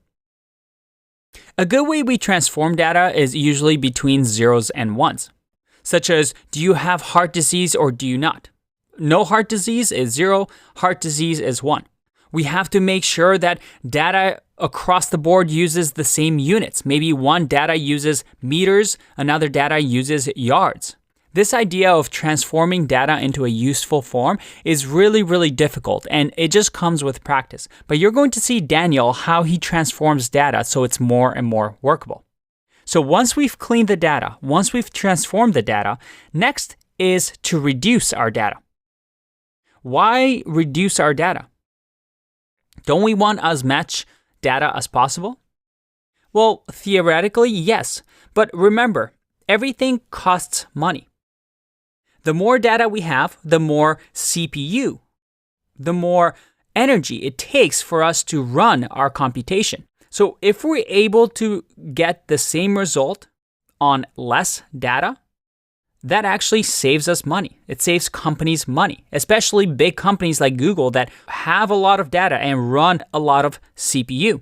Sometimes the idea of data reduction can also be called dimensionality reduction or column reduction. You can have many columns on your table, but it makes things really, really slow. So you can actually remove some columns that maybe you find irrelevant and won't be needed for your machine learning model. Again, these are things that Daniel is going to go through, but I want you to keep this in mind. This idea that as a data scientist, you can't just assume all data you have is automatically going to be perfect. You have to clean it. You have to transform it. You have to reduce it. This idea of wrangling data, of moving around data into a form that is useful to you is part of the skill. So watch Daniel do that and learn along the way. I'll see you in the next one. Bye-bye. Now, I know at the end of the last video, we said we'd make sure all the data was filled up, like there were no missing values. But after reviewing it, I think it makes a little bit more sense to make sure it's all numerical first. So let's make a little heading. We'll call this 1.1. Make sure it's all numerical. Wonderful. And now, to begin with, we kind of need another data set. Now, why is that? Well, because our heart disease data set, this one here, is already all numerical. So, that being said, let's import another data set, which is our trusty car sales data. Now, if you remember this right at the start, I've kind of revealed a little bit here, but this one only has 10 rows. And what I've done is I've gone and manufactured a little extended version of this, which has the same headings, make, color, odometer, doors, and price, but this time we've got 1,000 rows. I'm not going to scroll through them because that would take too long. You're just going to have to trust me on that. Anyway, I can prove it. Car sales, let's import it. pd.read.csv. Remember, I've moved all of our CSV folders into a data file, which is kind of best practice. Keep your working directory tidy. Car sales extended.csv. Wonderful. Then we're going to have a look at it. Car sales.head. Wonderful. And then we'll figure out how many there are. 1,000. Beautiful. Told you so. And then we'll look at the data types. Make is an object. Color is an object. Odometer, doors, and price are all integers. And now these are objects because they're strings and they are categories, whereas these are numerical values. Now what we have to do, because this section is make sure it's all numerical, is before we can run a machine learning model, we have to convert these to numbers. But just to prove it, let's try anyway and see what happens. So first of all, what we're going to do is split the data into X and Y. So we'll use these 4 columns, make, color, odometer, doors, well not price, but these 4 to try and predict the price of a car. Now have a think to yourself, does this actually make sense? Could you do that in real life? Do we expect our machine learning model to do well on this kind of problem? If you were given only the make, so Honda, the color, a white Honda, with 35,431 kilometers on the odometer and 4 doors, could you predict the price was $15,323? Maybe, maybe not, but you probably need a little bit more information. The same probably goes with our machine learning model. But nonetheless, let's try and make one. So split into x, y, which is, we want the feature matrix. So we're going to go x equals car sales dot drop. Now we don't want the price column. Oh, what have I done? Accidentally press Shift Enter. I'm getting very trigger happy in this notebook. Price axis equals 1. And we're going to do y equals car sales. Now this is going to be just the price column, because we want to use the x to predict the y. And then we'll also split into training and test set. Split into training and test. So do x train, x test, y train, y test equals, we saw this before, train test split. We'll pass it x, we'll pass it y, and we'll pass it test size equals, we'll use 20% of the rows for the test data set. Wonderful. Well, let's try to build a machine learning model that'll learn on the training data, so the X train and the Y train, and then predict on the test data. All right, build machine learning model. Now this time we're going to use still a random forest, but I want you to guess what this random forest can be used for. So we're going from Scikit-learn ensemble import random forest regressor. And if you remember back in our workflow, we were predicting a classification problem. Now this random forest regressor is the same as a classifier random forest, but this time it can predict a number, which is what we're trying to do, right? We're trying to predict the price of a car given some attributes about it. So we're going to import a regression model, and we're going to set it up. This time, instead of calling it CLF, we'll call it model regressor. Beautiful. And then we'll go model.fit. We want to train it on the training data. So it's going to learn the patterns, the relationships between the X variables and the price, the label. And then we're going to score it, evaluate it on the test data. Y test. Now, how beautiful is that? This is the power of Scikit-learn, right? We can train, create a model, train it, and run it, evaluate it in 4 lines of code. We could really do it in less, but 4 lines of code is pretty damn good to build a full-blown machine learning model. So let's do it. Oh no, we got an error. What's happened? Value error. We kind of expected this though, right? Value error. Could not convert string to float. Nissan. Ah, now we see what's happened. Is that our machine learning model can't deal with strings. So, as we kind of knew, we have to convert these into numbers. So let's see how we do that with Scikit-learn. Now we're going to kind of go through this little chunk of turning the categories, make and color, into numbers with Scikit-learn. And it might seem like a bit to take in to begin with, but we'll write it out, we'll see the code in action, and then we'll go back through it and see what it's actually doing. So from Scikit-learn.preprocessing, Scikit-learn has a fair few modules that each do a number of different things. One hot encoder. Ooh, what's that? We haven't seen that before. We'll put a little comment on here what we're going to do. Turn the categories into numbers. Wonderful. From Scikit-learn.compose, import column transformer. Oh, I wonder what that does. You can probably kind of guess what column transformer does, but we'll see it in action first. Then we're going to define our categorical features. So in our case, our categorical features are make, color, and a tricky one is doors. Now, you might be thinking, why doors? Let's go back up, have a look at it. Doors, 4, 5, 4, 4, 3. Why is this? Well, let's see it. Car sales, doors, dot value counts. It's safe to assume that doors is numerical, right? Because we've got 4, 5, and 3 as the values. But it's also categorical, because you could go cars with 4 doors fit into this category, cars with 5 doors fit into this category, so there's 79 of them, and cars with 3 doors fit into this category, so there's 65 of those. So we're going to, in our case, treat doors as categorical. And I'm just continually spamming Command S so the notebook saves. It's like I've ingrained it into habit, just like pressing Shift and Enter to run a cell. So we've got 3 categorical features. Beautiful. And then we're going to make this little variable called oneHot. We're going to take in advantage of the oneHot encoder class that we've imported. So we'll instantiate that there. Then we're going to make a little variable called transformer. And then this one is going to use the column transformer. This is going to accept a list of tuples with a name. So in this case, we'll call it oneHot.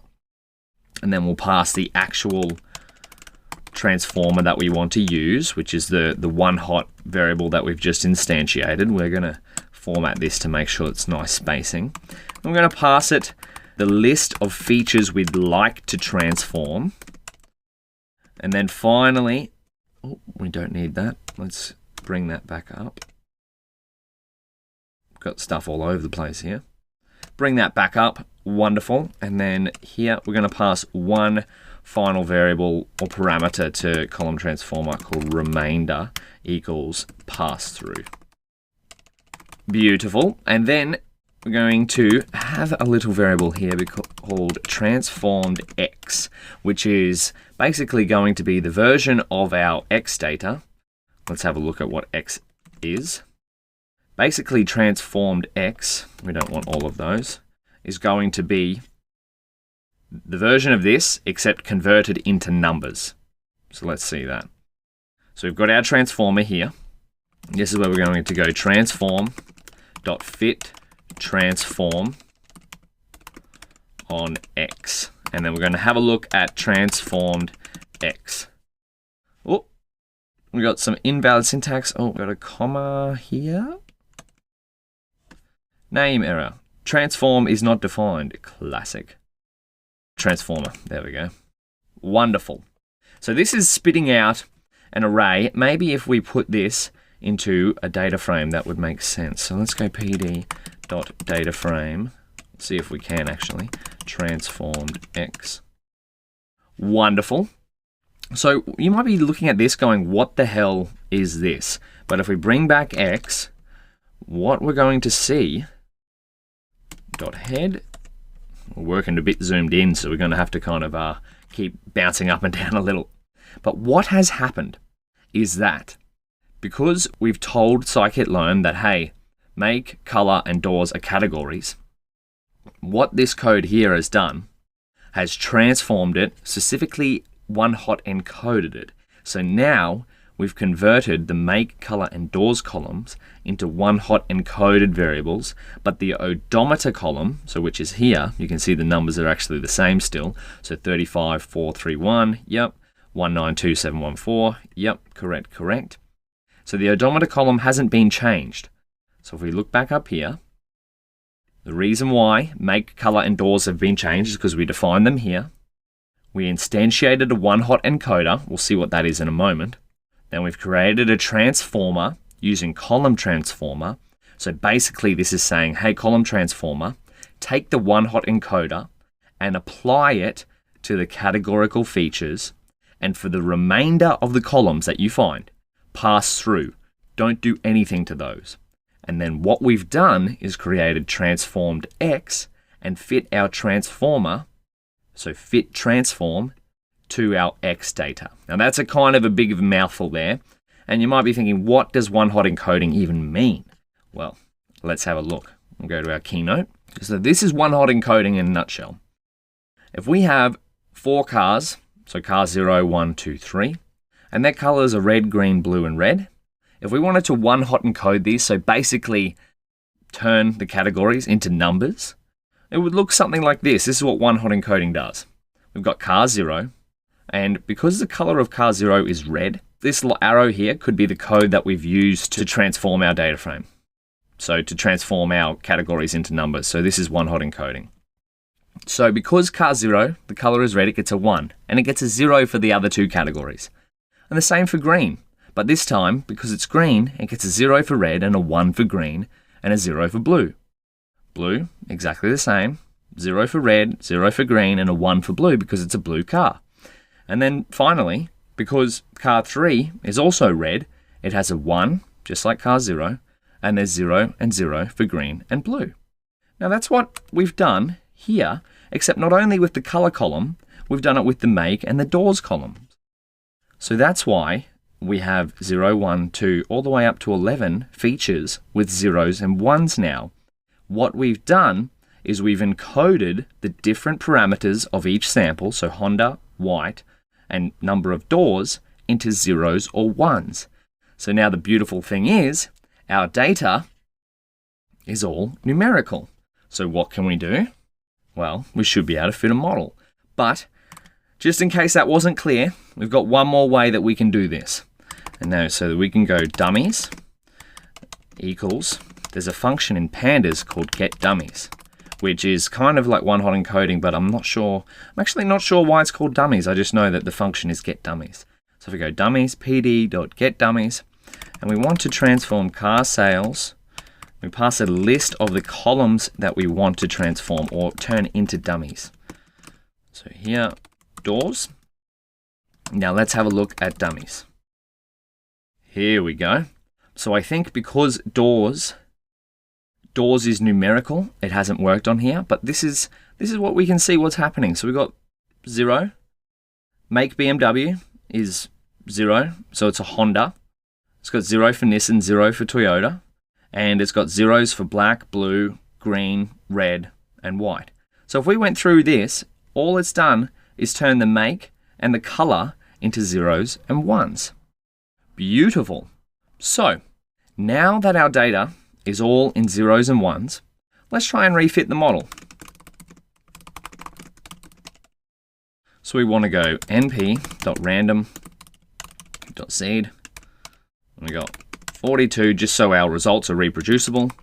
We're going to use x transformed up here. So this one here instead of x. So let's do that. X train, we'll set up a new training and test data equals train test split. And we're going to pass it transformed x, and y can stay the same because y is already numerical. And then we're going to have test size equals 0.2. Excellent. And then we can go model.fit x train y train. Beautiful, it worked. And now let's evaluate it. Model.score, x test, y test. Wonderful. Now, it worked, right? So because we used transformed x, and because up here, we did this little bit of code here to transform our data from being categorical into numerical, and previously, our model could not convert floats or strings to floats for Nissan. So when we used our first x variable up here, our data was still in categorical form, so still using strings to represent a sample. And what happened? It errored out, got a value error. But now, right down here, when we run the same code, model.fit xtrain ytrain and score, we don't get any errors. Why? Because our data is all numerical. Now, as for this score here, if we imagine the best score you can get is 1.0, the model probably hasn't done it as well as it could possibly do. But remember, we talked about that. If you were to look at this data here, the X data, and you were trying to use this to predict a car's price, it will probably be pretty hard. So maybe the model has found some patterns, but they just weren't that great because there wasn't too much information about each sample. But that's not the point. We can look into evaluation metrics later. The point here is that we've converted our data, from being non-numerical to completely numerical, and that has allowed us to fit a machine learning model on it. Now we've covered that, we've converted all our data to numbers. What happens if there was missing values? Let's check it out in the next video. Welcome back. In the last video, we saw how to convert non-numerical data into numerical data. That way we could fit a machine learning model, or at least get one to try and figure out some patterns in our data. In this one, we're going to figure out what we can do when we've got missing values. We'll create another little heading here. What if there were missing values? There's two main ways to deal with missing data. Let's put that here actually. So we'll go one, it's fill them with some value, also known as imputation. So this is when you have, say, some samples and they're missing information, you could fill it with some value. That's called imputing data. The other one is to remove the samples with missing data altogether. Now, it should be known that there's no real good way to fully deal with missing data. Like if you do fill missing data with some value, you're going to be kind of introducing some non-real data to your data set. And if you do remove samples with missing values, well, then you're kind of going to be working with less samples. So in the real world, you're not always going to have complete data sets, but when you do deal with missing data, it's kind of still a big area of research of how to do it. But we're going to go through basically these two ways of figuring it out so we can at least get a machine learning model working with data that once had missing values. So in saying that, we do need a data set that has missing values. So luckily, here's something I've prepared earlier. My beautiful Google Sheet, which is our faithful car sales data set. It's missing data here. We keep going through. Far out. What have we done? We've failed at recording with this data set. And this is kind of often what you'll see a lot of times in the real world when you're working with data sets. You'll have these samples. So like a row 101 is missing the color of the car, but it has everything else. Well, that's all right. Let's see how we'd work with it. So the first thing we do is we're going to import car sales missing data. We're going to go call it something nice and easy. Car sales missing equals PD read CSV. And remember, everything's in the data folder. It might not be on your machine, but in my case it is. Car sales extended, mine's called missing data.csv.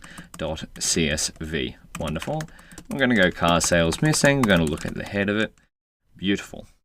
Excellent. So we've got it here. It doesn't look like it's missing any data, but a real quick way to calculate to see if it is, we go car sales missing. The convenience of having it in a pandas data frame is that we can call pandas functions. Is NA for is non or is nan. I think in pandas it's called nan. If we do import this, it'll fill it with nan. So something like nan. We'll keep that blank there. So we'll go here. Is na.sum, and this will show us how many missing values there are. So let's go Shift Enter. So in the make column, there's 49 missing values. In the color column, there's 50, and in the other columns, so there's about 50 odd missing values in each column. All right, let's try and convert it to numbers. Let's try and convert just like we did in the previous video, data to numbers. What we might do is cheat a little here. We'll move up. We'll come up here to the code that we've got before. We're going to just copy this, and this is one of the only times I'll allow you to copy code, just to save a little bit of time here.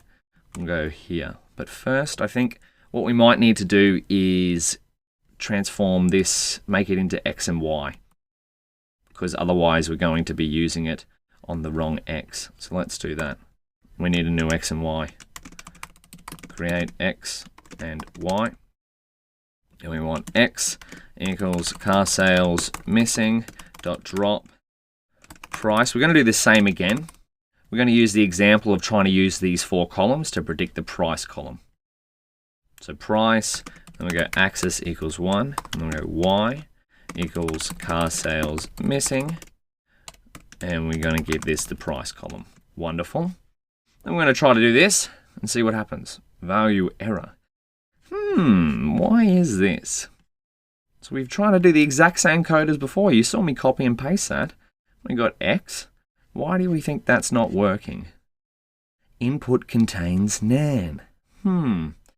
Of course, that's why. We go car sales missing. Let's check it out. Will this show us a nan? Yes, it will. So we've got at least one nan that we can see here. So in the make column, there's about 49 of these nans. In the color column, the odometer, doors, and price, there's 50 of them. So what we have to do is, before we can even convert our data into numbers, is we have to do something with these missing values. So let's see how we might do that. There's a couple of ways. The first one is that we can fill missing data with pandas. So let's check this out. We'll make another heading. Fill missing, we might put in this option 1, fill missing data with pandas. Let's see what we might do. So we might go fill the make column. We'll do this for each column actually. fill the make column, and then we'll go car sales missing. What we might do is any categorical column, we'll fill it with a missing string.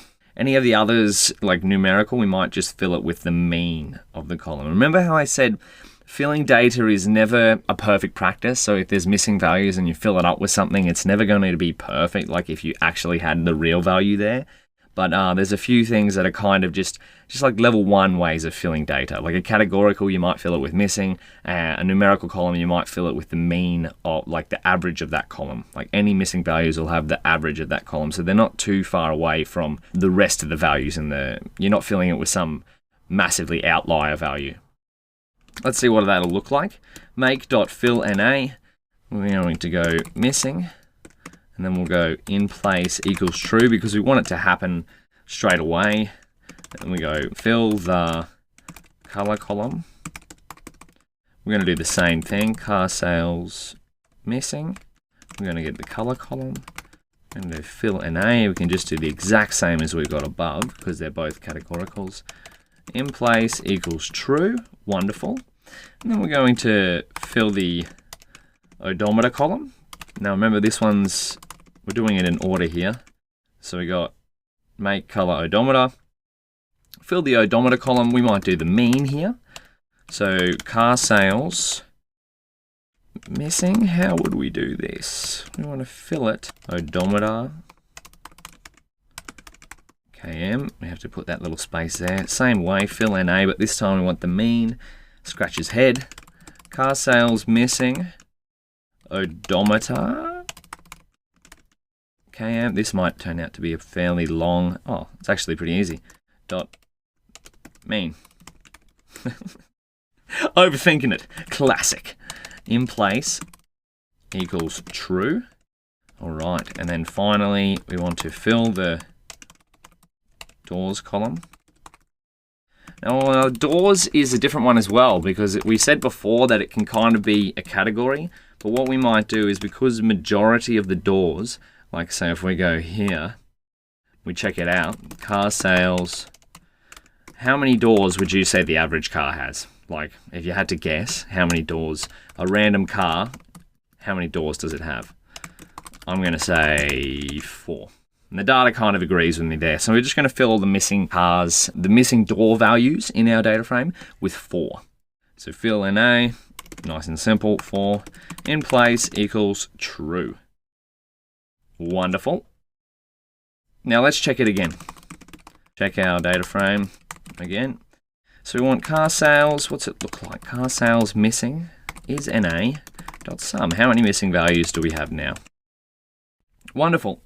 So all of the feature columns, so make, color, odometer, doors, are all full of values, except for the price column. Now we kind of left this one out on purpose because price is special. Because it's the one we're trying to predict, what we might do is just remove the rows from our data frame that have missing price values. So we are going to lose some data, but it's hard to really predict something when it doesn't have a label. So let's do that. Remove rows with missing price value. So we can do this, car sales missing dot drop NA in place equals true. And that should just remove the price rows, or the values in the data frame, the rows in the data frame which don't have a price value. Let's check it one more time. Car sales missing dot is NA dot sum. Beautiful. So we have no missing values in our data frame anymore. So what this means is that we've kind of lost,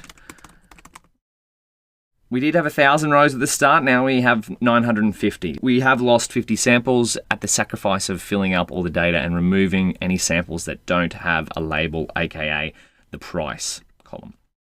So now, let's bring back our code from before, the one that errored out.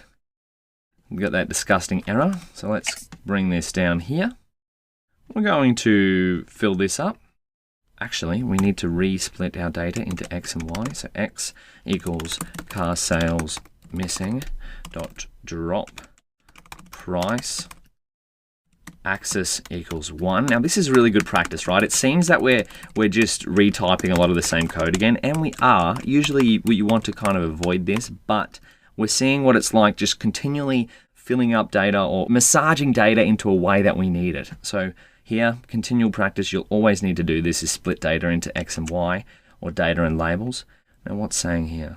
Oh, target. I'm thinking of our categorical problem, our classification problem that we worked on before. Now let's copy and paste this code from before. We should have filled up all the values. So fingers crossed, this should work, similar to how it did before. Wonderful. Now what it's kind of done is given this output instead of just outputting numbers. So what we might do is, we don't really need X in there. We can go car sales. There we go. So we can see that now we have converted again our car sales missing data into numbers, and we filled it. So that is just one option. You might be thinking, we're in Scikit-learn, why did we use pandas? Well, pandas is very versatile and kind of fun to use. I really like using pandas, but we can actually do what we've just done.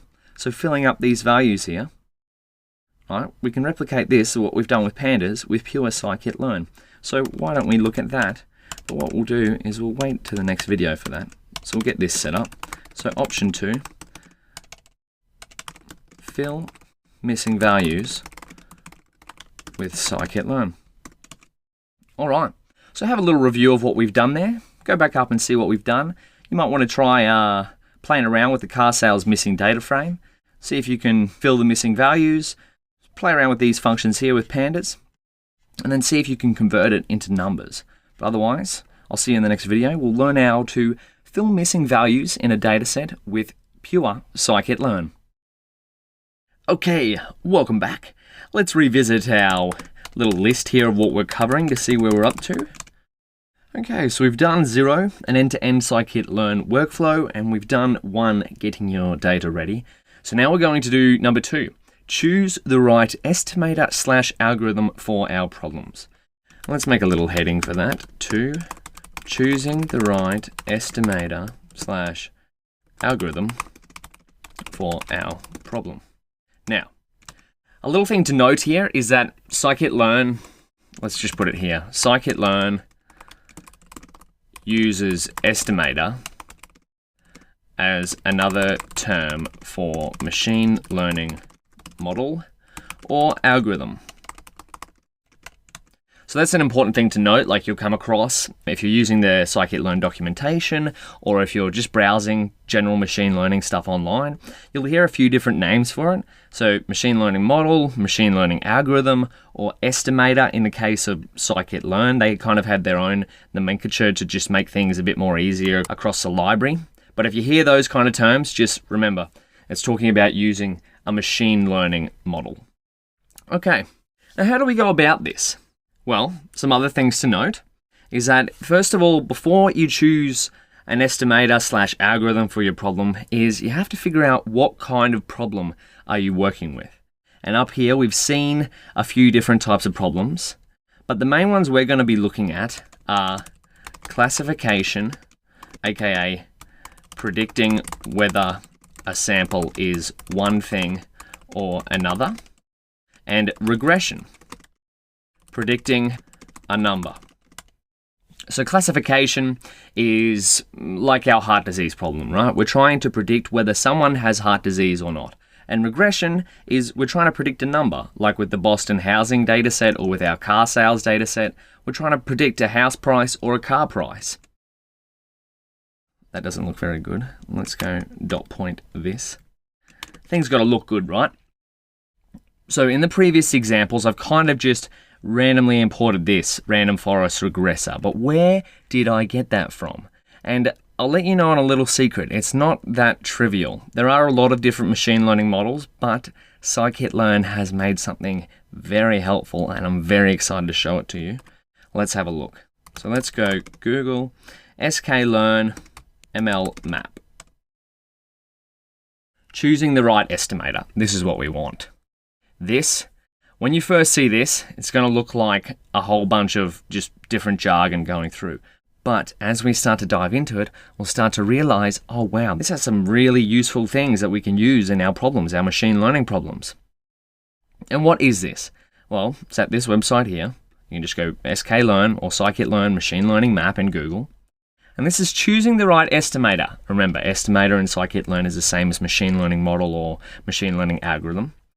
And the documentation here says, often the hardest part of solving a machine learning problem can be finding the right estimator for the job. Yes, different estimators are better suited for different types of data and different problems. That makes sense. So if we have a classification problem, we might want to use one of these estimators. And if we have a regression problem, we might want to use one of these estimators. And then for something like a clustering problem, we have these estimators. And then for something like a dimensionality reduction problem, we might want to use one of these. But let's get hands-on, right? Because at the moment, this graph or this flowchart, this map, whatever you want to call it, it can seem a bit confusing to begin with. So what we're going to do is get hands-on with a problem. So if we start here, first we need some data. So this is what these little blue steps ask you. Do you have above 50 samples? No. Get more data. Simple. Do we have above 50 samples? Yes. Predicting a category? Yes. Do we have labeled data? Yes. Do we have under 100k samples? Yes. Use linear SVC. Oh, okay. All right, enough talk. Let's get back to our notebook and start writing some code. What we're going to do is, to begin with, 2.1, we'll see how we did regression just recently. So we'll see how we would pick an estimator / algorithm for a regression problem. So let's do this. We'll make 2.1 picking a machine learning model for a regression problem. Beautiful. And so what we're going to do is we're going to use one of scikit-learn's built-in data sets, and that's the Boston housing data set. So let's go import Boston housing dataset, and we can do that from sklearn.datasets, import load Boston. And then we want to go Boston, just to set it up, equals load Boston. And then we want to see what it looks like. Boston. Okay, so it imports as a dictionary. We've got data as one of the keys, target as one of the keys, and then I think we have here feature names. What can we do with this? Well, let's first turn it into a pandas data frame so that we can see it a little bit better than being in a dictionary. So we'll go Boston df. Now, this is one of the first steps you'll usually do with any kind of problem, with any kind of data set, is try to get it into a pandas data frame, right? Because we've seen what pandas is capable of, and we know it looks good, and we know it's pretty malleable, and we can just do a whole bunch of different things once it's in a pandas data frame. So rather than having it in a dictionary, we'll get it into a data frame. And then we want to set up Boston df, and I'm kind of typing here without talking, but essentially what I'm doing is I'm taking the data key from the Boston dictionary and setting the columns to be the feature names from the dictionary, and then creating a target column here. This is what we're trying to predict by setting it to PD series and then taking the target key from the Boston dictionary. So right now, Boston is a dictionary, and we're going to turn it into Boston df, which is a data frame. So let's see what this bad boy looks like. Key error. Features names. Oh, it might just be feature names. Columns. Lots of typos. This is what happens when you type and talk. Okay, excellent. So what can we see here? Well, we've got crim, zn, indus, chas. I'm not sure what all of these are, but it's got a target column. So I'm assuming that's what we're trying to predict, and we can figure out what this actually is by just going sklearn Boston housing dataset. We look here, datasets.load Boston. So this is what we've just done. We've called this function from the sklearn.datasets module. We can read more in the user guide. I've seen this before, that's why I'm kind of familiar with it, but if you're first looking at it, you might have to dive in. So this is just going to give us a data dictionary of what the columns that we're dealing with. So if we see crim is per capita crime rate per town. Yep. Okay. And then zone, proportion of residential land zone for lots over 25,000 square feet. Yep. Okay.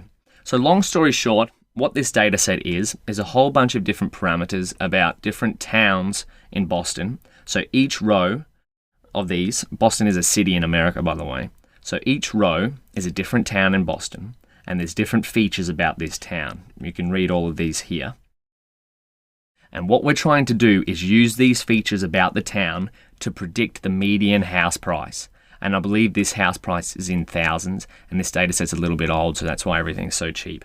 But the premise is here. This is a regression problem. So now we can figure out a few things about our data frame. So we want how many samples. We're going to go len Boston DF. 506. Wonderful. So now that we know we have 506 samples and we have a regression problem and we have labels, what can we do? We go back to our machine learning map. We come right to the start and we go, okay, we go follow this little golden arrow. Beautiful. Do we have above 50 samples? Yes. See, if we didn't have above 50 samples, Scikit-learn would be telling us get more data, which makes sense. Are we predicting a category? No. Are we predicting a quantity? Yes, because we are working on a regression problem. Do we have over 100k samples? Under 100k samples? Yes. Few features should be important. We're actually not sure what this is, so few features should be important. What can we... We've got 1, 2, 3, 4, 5, 6, 7, 8, 9, 10, 11, 12, 13. We've got 13 features, but we don't actually know whether a few of them will be important or not. So let's just pretend no for the time being. And so this is going to point us now to one of these green squares. And within each of these green squares is an estimator or a machine learning model. So if we click on this one, ridge regression, this is going to take us to the ridge regression and classification documentation. So it tells us ridge regression. Ridge regression addresses some of the problems of ordinary least squares. Then we got a whole bunch of math symbols, but really we just want to work out how we can use this machine learning model. Okay. So from Scikit-learn, import linear model, reg. Okay, so we can just import it like that. Well, let's see. Let's go back. Let's get some code working. Let's try the ridge regression model. So if we go back up here, if we go from Scikit-learn, import linear model, and it's linear model.ridge to use the ridge regression. But actually, we don't want to just do it like that. Let's skip a line of code.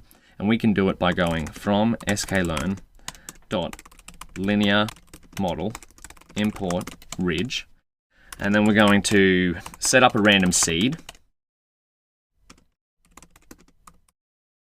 mp.random so we can make sure our results are reproducible, and then we want to create the data.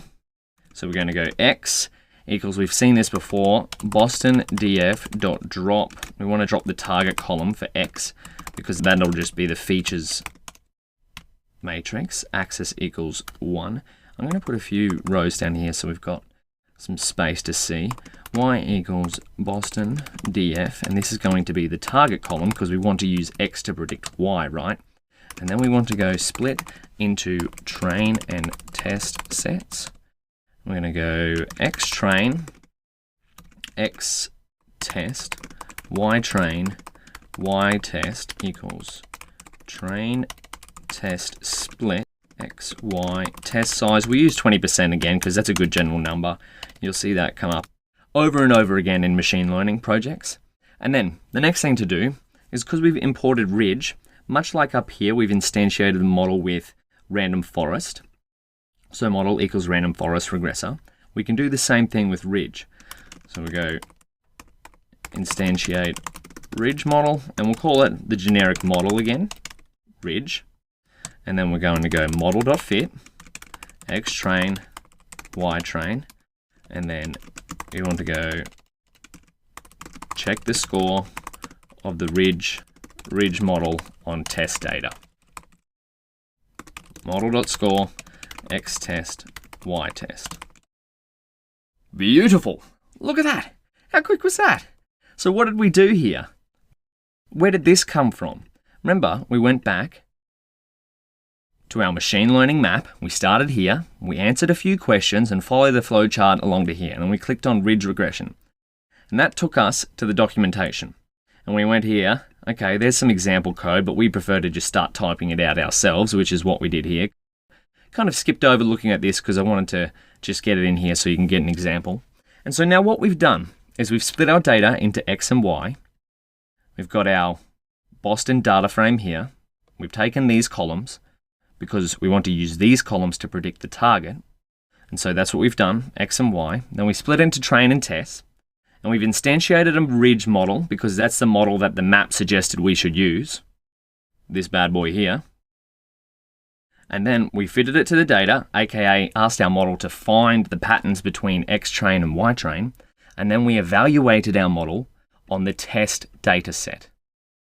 Wow, that was actually surprisingly easy.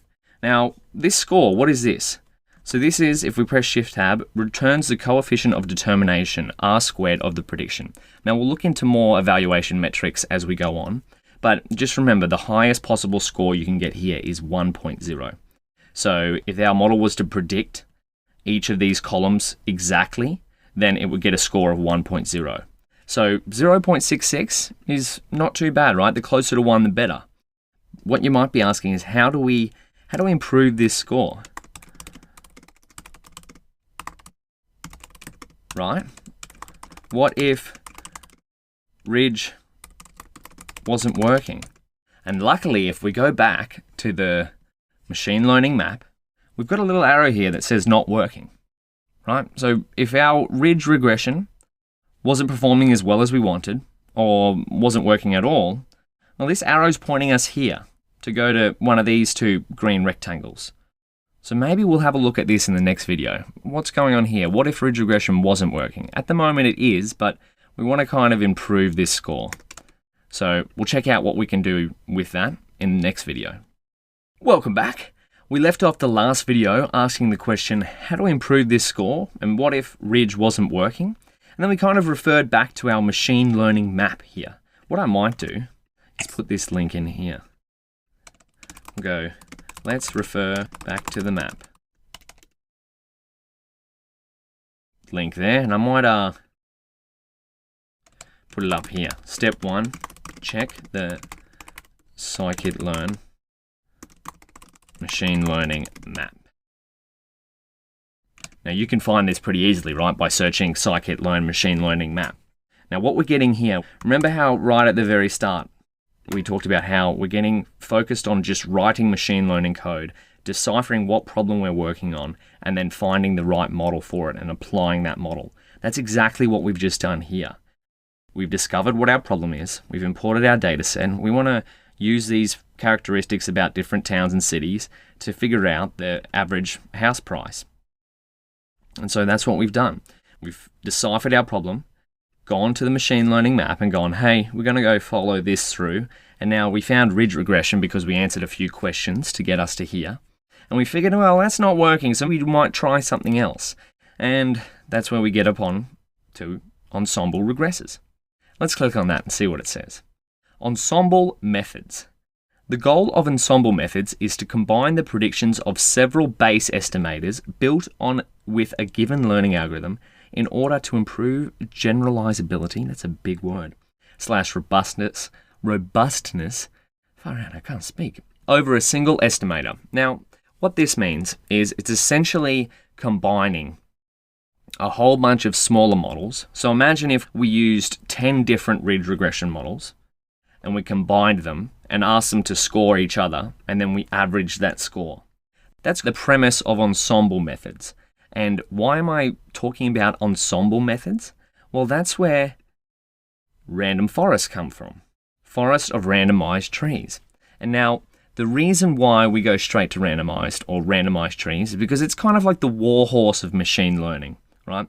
Random forests, you see it's got a classifier version and a random forest regressor. That's why we're focused on it. Almost no matter what structured data problem you have, and by structured data I mean things that you find in a data frame or a table, something that looks like this. If there are patterns between the features and labels, aka these columns and the target column, chances are a random forest will find them, at least somewhat. So that's why we're focusing on the random forest and ensemble methods. Now, how could we use an ensemble method? Well, from sklearn.ensemble, import random forest classifier, define X and Y, instantiate the random forest classifier, and then fit it. That seems pretty straightforward. In fact, we've actually seen this, but let's see it for our particular problem. So we've tried the ridge regression model. Let's try the random forest. So how do we do this? We go from sklearn.ensemble, import random forest regressor. Then we're going to set up a random seed, because we like our results to be reproducible, np.random seed, and we love the number 42. And we're going to go create the data. We could actually even just copy everything here, copy that, and do it again, but we're going to get in the habit of really getting used to this kind of setup.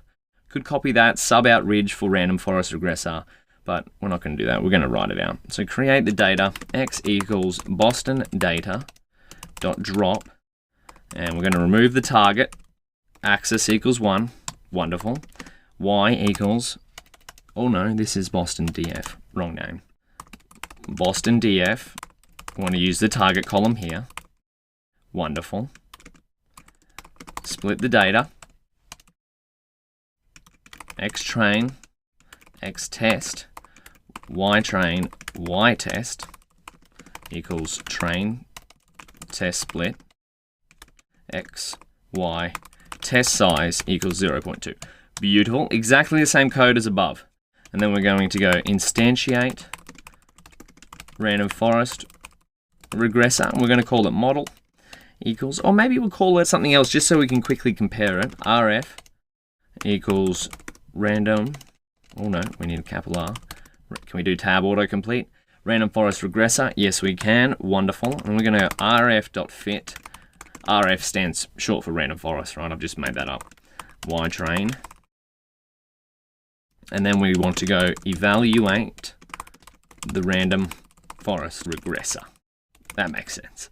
Beautiful. So RF, Y test. Is that correct?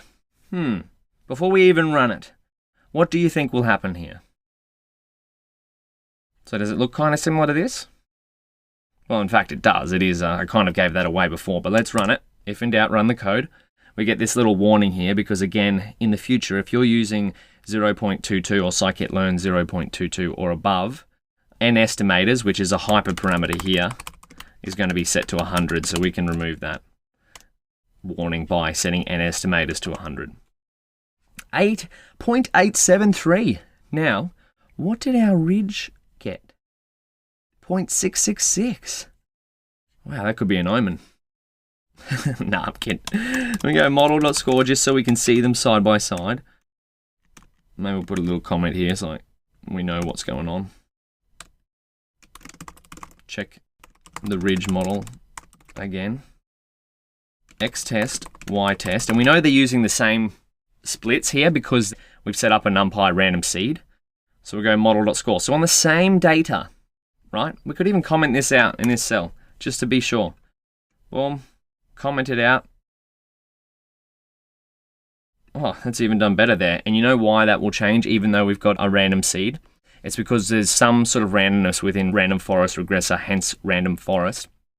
It means it's randomly creating models every time you run it.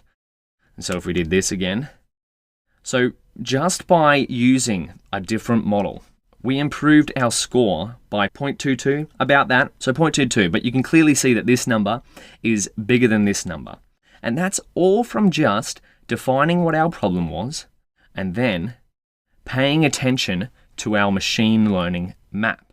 So this is kind of what you want to do at the start of every machine learning problem or project that you're working on, is figure out what kind of problem that you're trying to work on. Is it regression? Are you trying to predict a number? Is it classification? Are you trying to predict whether something is one thing or another? Is it clustering? Or is it dimensionality reduction?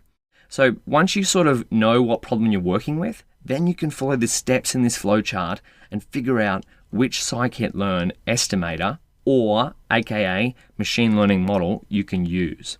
So what we're going to do next, that's an example of working it for a regression problem. You can probably try this ahead of time if you want to be a daredevil like that. Is see if you can choose which estimator you should use for a classification problem. Start here, go through here, use the heart disease dataset we've been working for, heartdisease.csv, and see if you can figure out which one it is. or you could kind of just scroll up and see the code we've written before. But let's set that up. 2.2, this can be choosing an estimator for, it's a classification problem. And we'll remind ourselves, let's go to the map. Excellent. So that's what we're going to cover in the next one. We've seen what it's like choosing one for a regression problem, and now we're going to see what it's like for a classification problem. I'll see you in the next video. Hey there, it's Andre here. Now, in the previous video, we saw Daniel use something called a decision tree and use this model from Scikit-learn to create our machine learning model. Didn't that just seem like magic? How does that actually work? Well, when it comes to scikit-learn and machine learning models, we're essentially telling a computer to, hey, program yourself, figure out the instruction yourself, figure out the function, right? And a decision tree is essentially saying, hey, create an if-else statement program by yourself. So right here, we have a lot of if-else statement programs visualized. And what we're essentially saying by running that function is saying, hey, based on the data that we provide, I'm not going to tell you if this is true, then do this. If this is false, then do this. I'm not going to tell that for you. I want you to figure out for yourself and by yourself create a decision tree, an if-else block, if-else statements to predict the next time we give you data. That's all it's doing. It's essentially programming itself. Based on the data, figure out what are the if-else blocks. Isn't that cool? Thought I should add that. I'll see you in the next one. Bye-bye. Alrighty. So we've seen how to choose an estimator for a regression problem. How can we do the same for a classification problem? Well, first of all, let's get a data set that is a classification problem back in our midst. So we want data. We've already imported this above, but we're just going to do it again just so we have it. CSV, just to make sure it's the same. Heart disease dot head. Wonderful. So again, we've seen this data set before. We want to use these columns of patient. Each row is a patient, so each sample is a patient. Each column or each feature is a health attribute of that particular patient. And the target, 1 or 0, is whether that patient has heart disease or not. So our model, classification, predicting something is one thing or another, heart disease or not, that's what we need. So what we're going to do is we left ourselves this little link here to go visit the map. So we're going to pay attention to that. We go here. So we know we want something in the classification realm. But what we're going to do is we're going to start from the top and follow this through. So start. Do we have above 50 samples? Well, let's check. Each row is a sample. So we want len, heart disease. 303. Yes, we can. Are we predicting a category? Are we? Heart disease or not heart disease? Sounds like a category to me. Yes. Do we have labeled data? Yes. Do we have under 100k samples? Yes. What is this? We reach a little green box. Beautiful. So remember, the green boxes are estimators or machine learning algorithms. So let's have a look. This is telling us our problem's classification, and maybe the first one we come to is trying a linear SVC. Well, all right. Classification. SVC and linear SVC are classes capable of performing multi-class classification on a dataset. Well, this one particularly said linear SVC. So let's have a look. Linear support vector classification. Similar to SVC with parameter kernel linear, but implemented in terms of liblinear rather than libsvm. Whew, that's a lot of terms there, and most of them I don't really understand. But what's important here is that if we go down to the code example, we can see from sklearn.svm import linear SVC xy. Oh, they've used x and y. CLF classifier equals linear SVC. All right, this is kind of similar. Well, let's not take the documentation's word for it. Let's try it for ourselves. We'll go import. Actually, we'll leave ourselves a note. Consulting the map, and it says to try linear SVC. So that'll be our first protocol. Import the linear SVC estimator class. I'm going to go from sklearn.svm, and really what I'm doing here is I'm basically just going to rewrite this, but for our problem. So sklearn.svm import linear SVC, import linear SVC, wonderful. Set up random seed, mp.random.seed, and we'll use our faithful 42, and then we're going to go make the data. We saw this in the previous section, section 1, get your data ready. X equals heart disease dot drop. We want to get rid of the target column on axis equals 1, and y equals heart disease. Y is actually the target column, beautiful. And then we're going to go split the data, X test, or no, train comes first. Silly me, I've done this about 100 times by now, and we're still getting it wrong. See, this is what it takes. It takes a little bit of practice, or it takes a lot of practice to start applying, start becoming a machine learning practitioner, knowing how to deal with data, knowing how to split data, knowing how to model data. It's all part of the practice. Test size, yes, that is correct. That's what we want to do. Instantiate linear SVC. So we'll call it CLF, short for classifier. Linear SVC. And we're going to go, that'll do actually, CLF.fit. We want X train, Y train. And then we're going to go evaluate the linear SVC. CLF.score X test, Y test. All right. Beautiful. Let's see this in action. Wonderful. Linear failed to converge. Increase the number of iterations. Well, this is one of those things where if you came into an error like this, what I might do is go convergence warning. I'd Google this message and see what came up. Because I've had a little bit of experience with it, I might do something like max iter equals 1,000. And it still happens, right? So increase the number of iterations. We've done that. We've gone max iter equals 1,000. But this is actually, how much does it start? Max iteration, it's default by 1,000. Let's see, 10,000. Still there. Well, let's bypass that for the time being. We're getting a warning. And see here, the score is below 0.5. Now, why is that a trigger in our heads? Well, because if we look at our data, we want heart disease target dot value counts. So we see there's only two classes, 1 or 0. Does someone have heart disease or not? Right, so it's a binary classification problem. Binary meaning one or the other.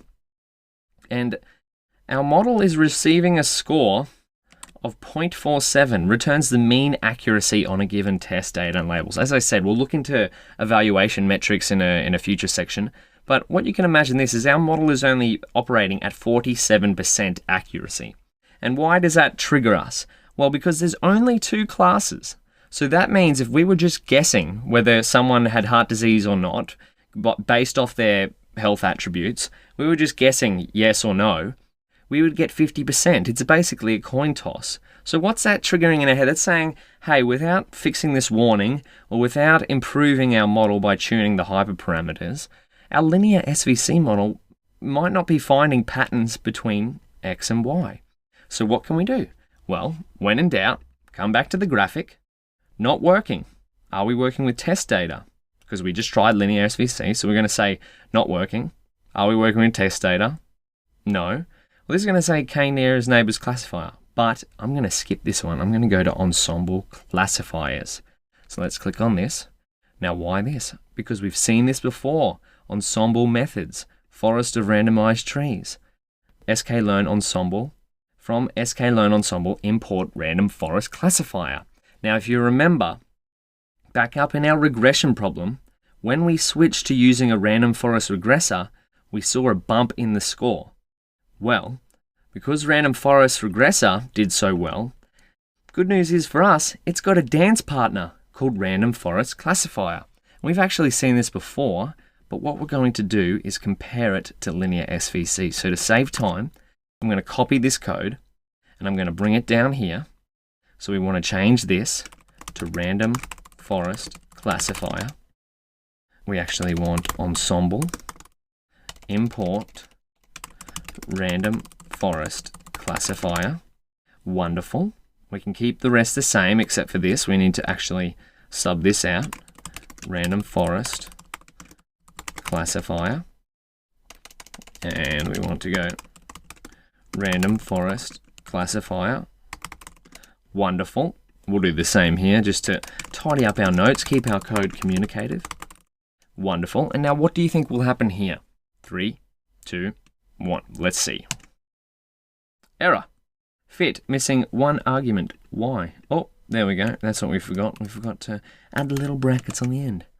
Ah, wonderful. Now to get rid of this warning, we need to change n estimators, because see here, the default value of n estimators will change from 10 in version 0.2 to 100. So we'll just get rid of that by changing n estimators equals 100. Delicious. Wonderful. So what's happened here? We've used a different model.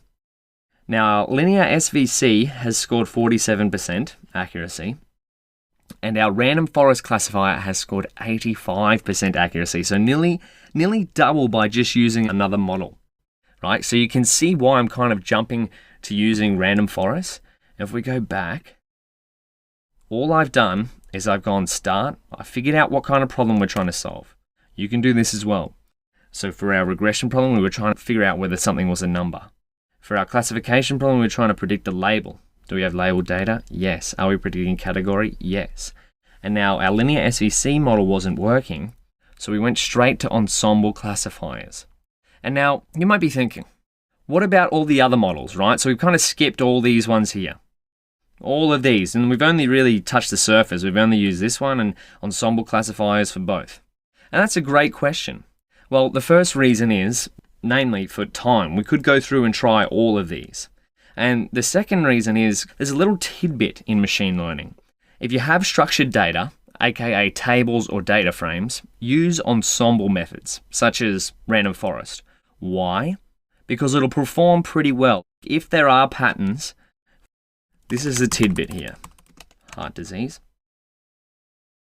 Might write this down so we know. I'll put this in a resources section as well. Tidbit is 1. If you have structured data, use ensemble methods. And 2 is if you have unstructured data, use deep learning or transfer learning. Now, what's an example of structured data? Well, stuff in a table like this.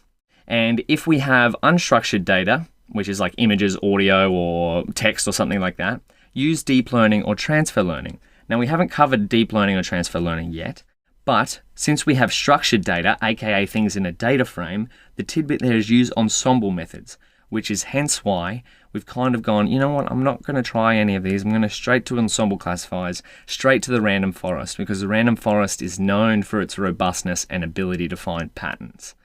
Now, we've covered a lot. We've had a look at this machine learning map. If you're still looking at this going, holy gosh, what's going on? Don't worry, it took me a while to figure it out too. But it really clicked once I realized, hold on, the first step is to just get the data, figure out the main problem we're trying to solve. Usually regression or classification, they're the two most common ones you'll come across. And then start answering the questions going through it, and then use a little framework, something as simple as this, to start running a machine learning estimator or machine learning model on your data and getting some feedback from it quickly. That's the most important part. Being a data scientist or machine learning engineer is reducing the time between your experiments. So what we're going to do now is we've seen how to choose a model. We're going to get into the next section, which is fitting a model to the data and then using it to make predictions, because that's really the essence of machine learning, right? Finding patterns in data and then using those patterns to make predictions on future data a model hasn't seen before. Take a quick break and I'll see you in the next video. Okay, so in the last section, we saw how to choose an estimator or machine learning model for the problem that we're working on. Do we have a regression problem? Do we have a classification problem? And we followed this flowchart through and we tried out a bunch of different models such as linear SVC and ensemble classifiers, aka the random ensemble classifier or the random forest classifier. That's it. And now in this section, we're going to have a look at, or actually, let's revisit our what we're covering list. So we've ticked off this end-to-end scikit-learn workflow. Yep. We've seen getting the data ready. Yep. We've seen choosing the right estimator / algorithm for our problems. Now we're up to here. 3. Fit the model / algorithm and use it to make predictions on our data. Now we've kind of actually seen this. Well, we've seen the first half. We've seen fitting the model. But we're going to have a look at both. We're going to look at fitting the model and then use it to make predictions on our data. So what we might do is go 3 is fit the model / algorithm on our data and use it to make predictions. Wonderful. And then under here, we'll probably do section 3.1 is fitting the model to the data. Now we've kind of got some code that'll help us out for this already. And again, I'm not a fan of copying and pasting code, but in the interest of time, because otherwise we'll just literally be retyping everything in this cell. But I trust you might have already done that. So if not, you can retype it out. I'm going to copy that in here. And the main line we're concerned about here is the fit. So if we type in here, we go fit the model to the data. So I'll just re-step through what we've got here. Because we didn't type it out, we broke our rule. But that's all right. From sklearn.ensemble, import random forest classifier. This is saying, hey, sklearn ensemble library, import the random forest classifier model. We've set up a random seed. We've split our data into X and Y. So X is the feature variables or the features or the data. They're different names. So we might put in here, or actually, maybe up here.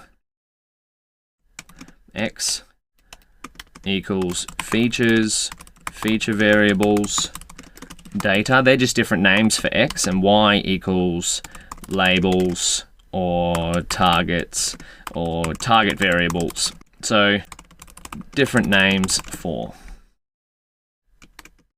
This is just so if you see where you're out and about, see different names for these two. X and Y are common variable names that you'll see in Python, but these are different like names that they'll be referred to, right? And so, what is fit doing when it goes through here? So let's have a look at X. We're being visual here, right? Not getting stuck in the theory of things. So y.head. This is our X and Y. And what are we passing at? Well, we're passing at the training data and training X and training Y to our classifier. So this is the fit function. This is what we're concerned about. Fitting the model to the data. What does fit actually do? Well, when we pass X and Y to fit, it will cause the model to go through all of the examples in X, the training data in our case, and see what their corresponding Y label is, and try to figure out the patterns that lead, so the different combinations of numbers here, what leads to having a 1 as a label, or a 0 as a label in the case of the bottom end of this, y.tail. Yeah, or a 0 as a label. That is fit in a nutshell, right? And how the machine learning model, in our case a random forest classifier, how this does this is going to be different depending on the model you use. And explaining the details, so remember, all of these green ones here are different machine learning models. And explaining the details of each and every one would require an entire textbook or a much longer video course, right? For now, to become a practitioner, to start applying machine learning code, the most important thing you can remember is that it's kind of similar to how you would figure out patterns if you had enough time. You'd look at the feature variables in X, the age, the sex, the cholesterol. I'm not sure actually what the rest of these are. They're just different health attributes. And you'd see what different values of these lead to different values in Y. 1 for heart disease or 0 for not heart disease. Right? This concept, regardless of the problem, is similar throughout all of machine learning. So during training, which is what the fit function is, another term for fit. So we want training, aka that's why we're using training. Training machine learning model.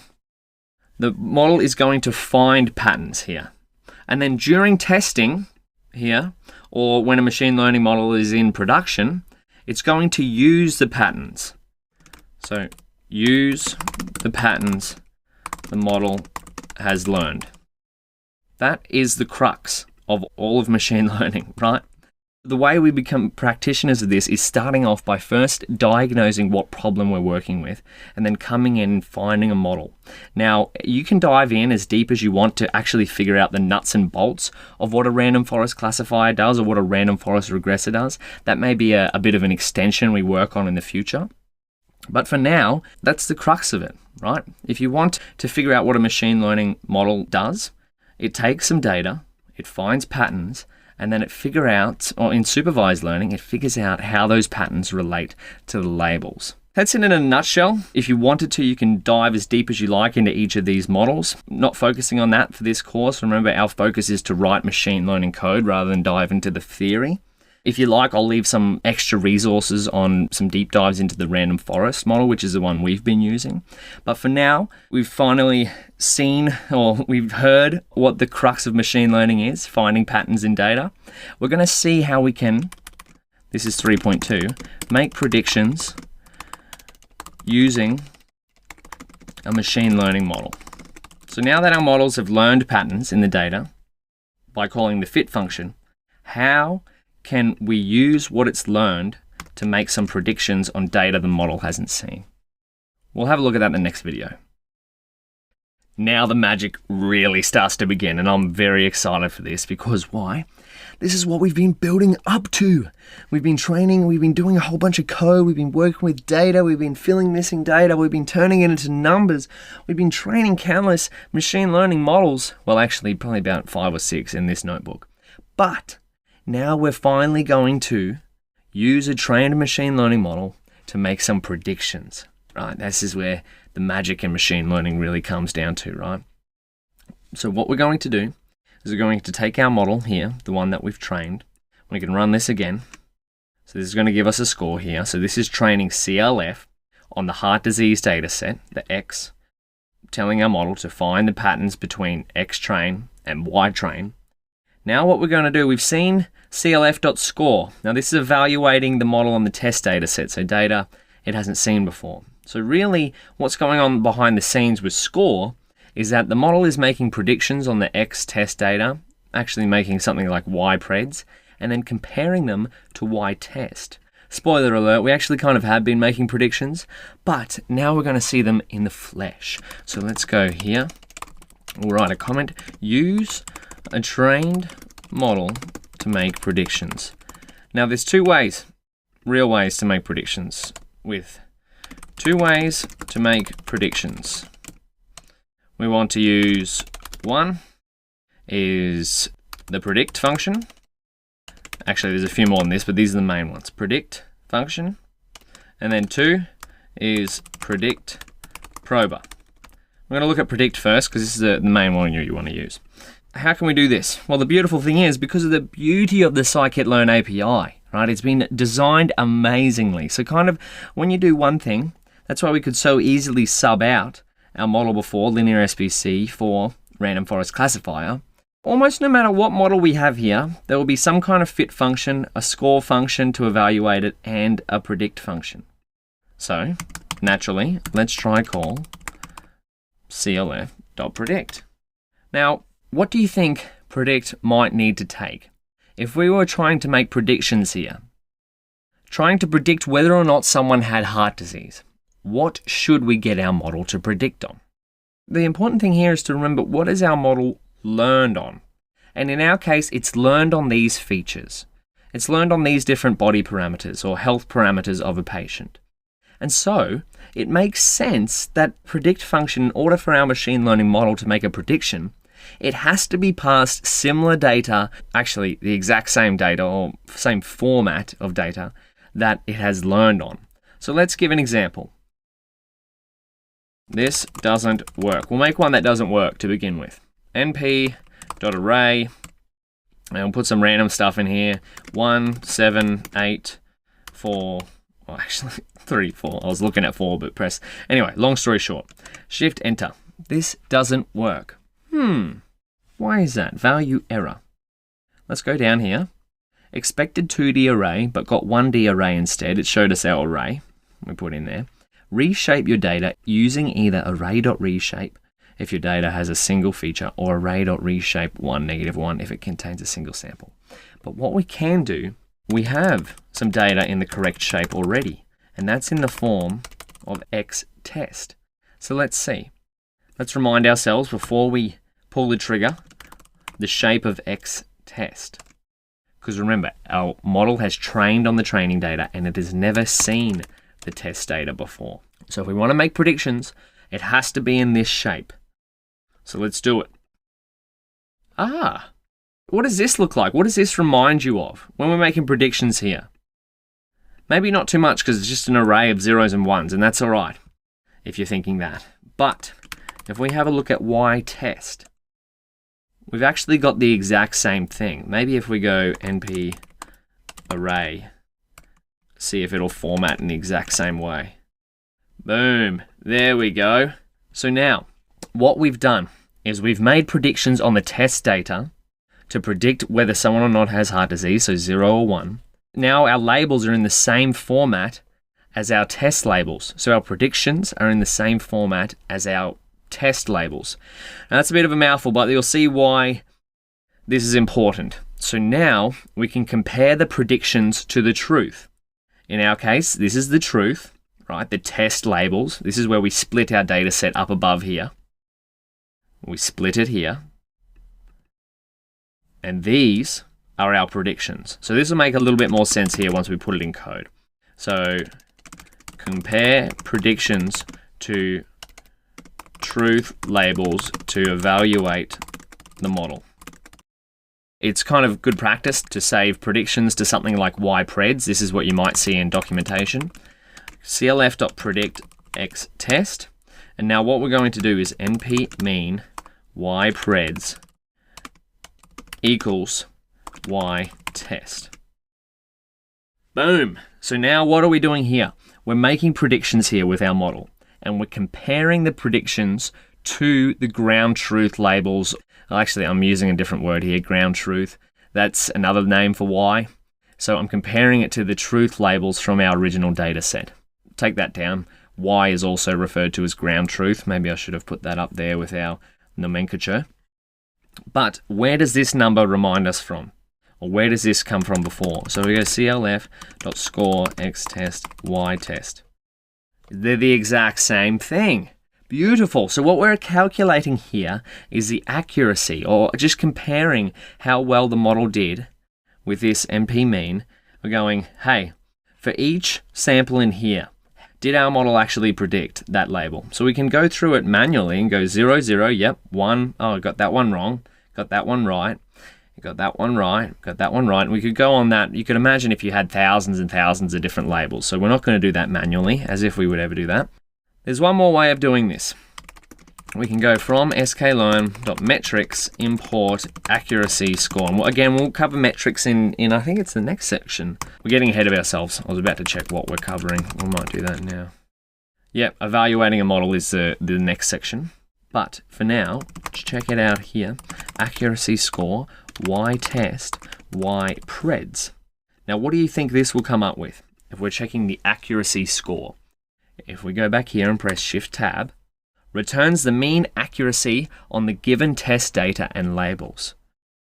So now, if we run this, boom, same thing. So 3 different ways here of doing the exact same thing. If we go here, ytrue, see that's where I got the true name from, right? The ground truth. In our case, our ytrue labels, or the labels that came with our data set, are in the test data, and our prediction labels are saved to ypreds. They've used ypred here in the doc string. So this is the accuracy classification score. Beautiful. So that is one way to make predictions with our classification model. So now let's see, up here we said there was 2 different ways, predict and predict prober. We'll leave a little comment for ourselves, make predictions with predict prober. Now I'm going to save this for the next video, right, to make sure this one doesn't get a bit too long. But otherwise, I'll have a little practice with making some predictions, seeing if you can call the predict function with X dataset in the same format as the data that it's trained on, and I'll see you in the next video. Okay, So we've seen how to make predictions using our trained machine learning model and the predict function. Now let's have a look at how we can use the predict prober function. More succinctly, what exactly is the predict prober function? Now what we might do is I might move this comment into a markdown cell, because this will make a little bit more sense, and that is a function, so that's going to get that. And then we're going to go here and predict prober returns probabilities of a classification label. Don't take my word for it. Let's have a look at the scikit-learn documentation, because this is good practice. So scikit-learn predict prober. There we go here. We want predict prober. Probability estimates. The returned estimates for all classes are ordered by the label of classes. Okay, so probability estimates. What does that mean? Scratches beard majestically. Let's have a look, eh? Run the code first. Predict prober. What does it take if we go back to here? It takes X. All right, so that's what we can do. Takes X. Maybe we'll pass it the test data just like we did with predict. Whoa, we get a lot. Maybe we only want to do the first 5. Okay.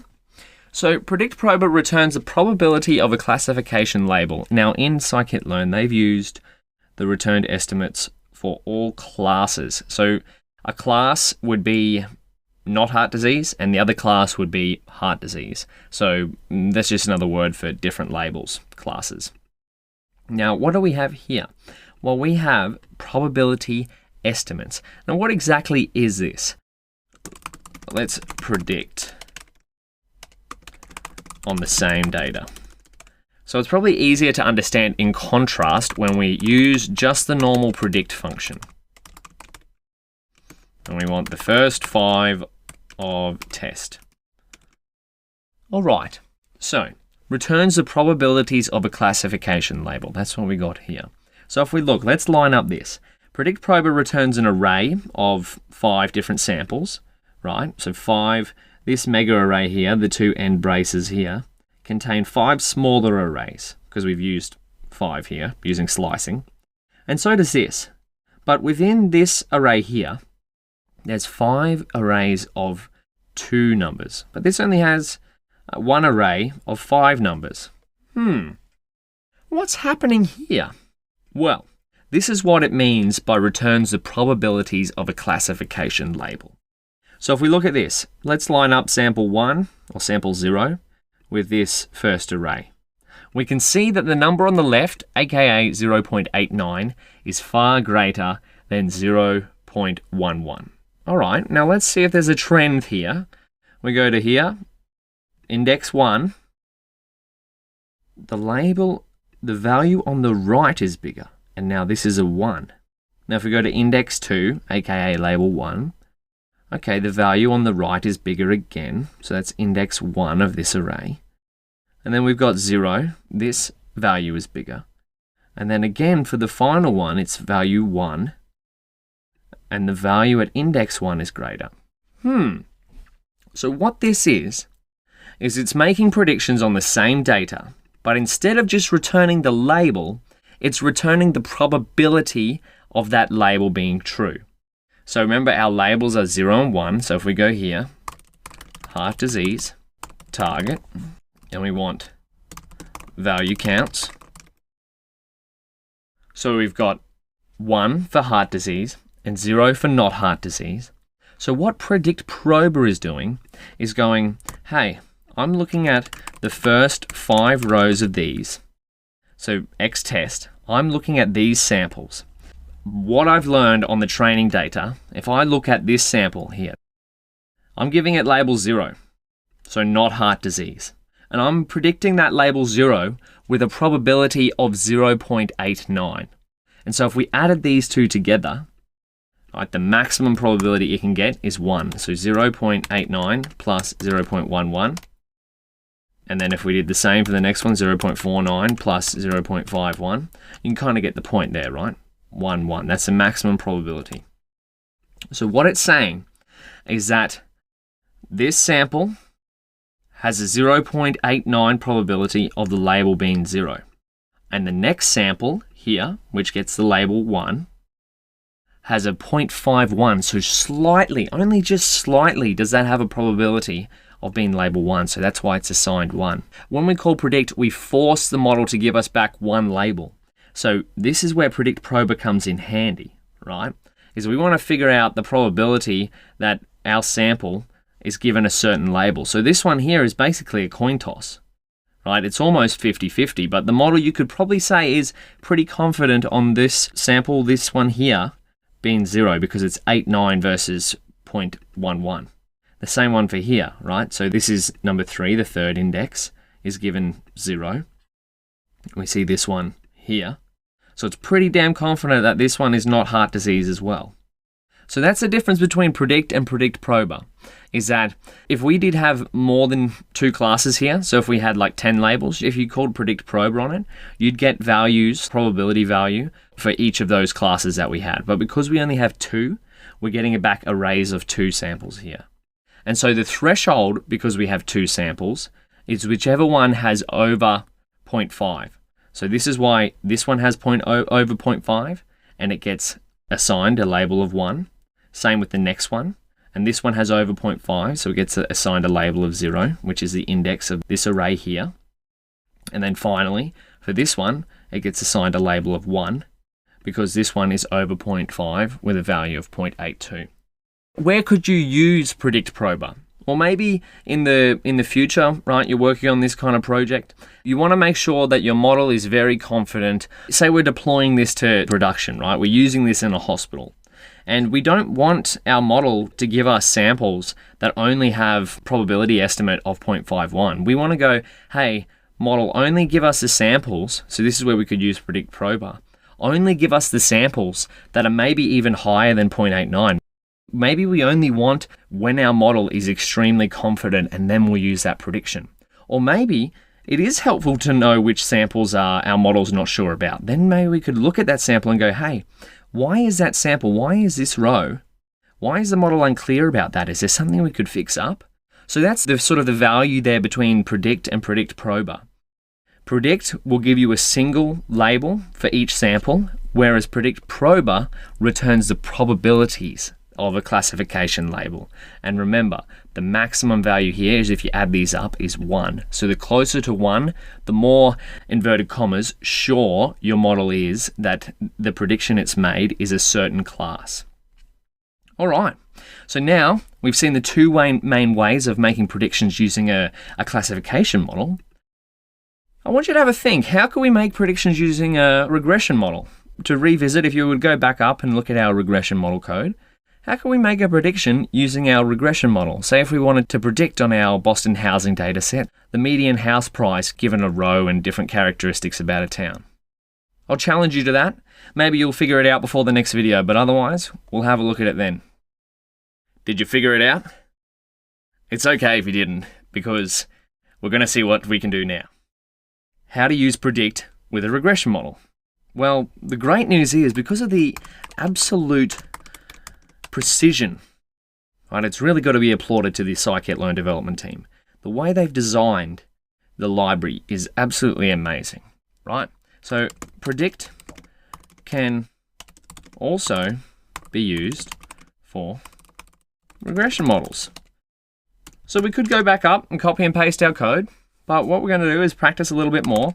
We're going to go from sklearn.ensemble, going to import random forest regressor, because random forest is our friend. And then we're going to go np random seed, because we want to make sure our results are reproducible. Then we're going to go create the data. I'm going to go x equals Boston df dot drop. Now, if you want to remind yourself, Boston df looks like this. So remember, what we're trying to do is build a model that learns off these features to predict this target. So if we go here, Boston dataset dot drop, we want to remove the target. I'm going to go axis equals 1, y equals Boston df Y is the target column, that's the labels. And then we're going to go split into training and test sets, X test, X train, Y train, Y test equals train test split. There we go, wonderful. And now we're going to instantiate and fit model. So I'm going to go model equals random forest regressor. And you know, we could even do this in one hit, dot fit. This is a pretty cool thing, right? It's called chaining.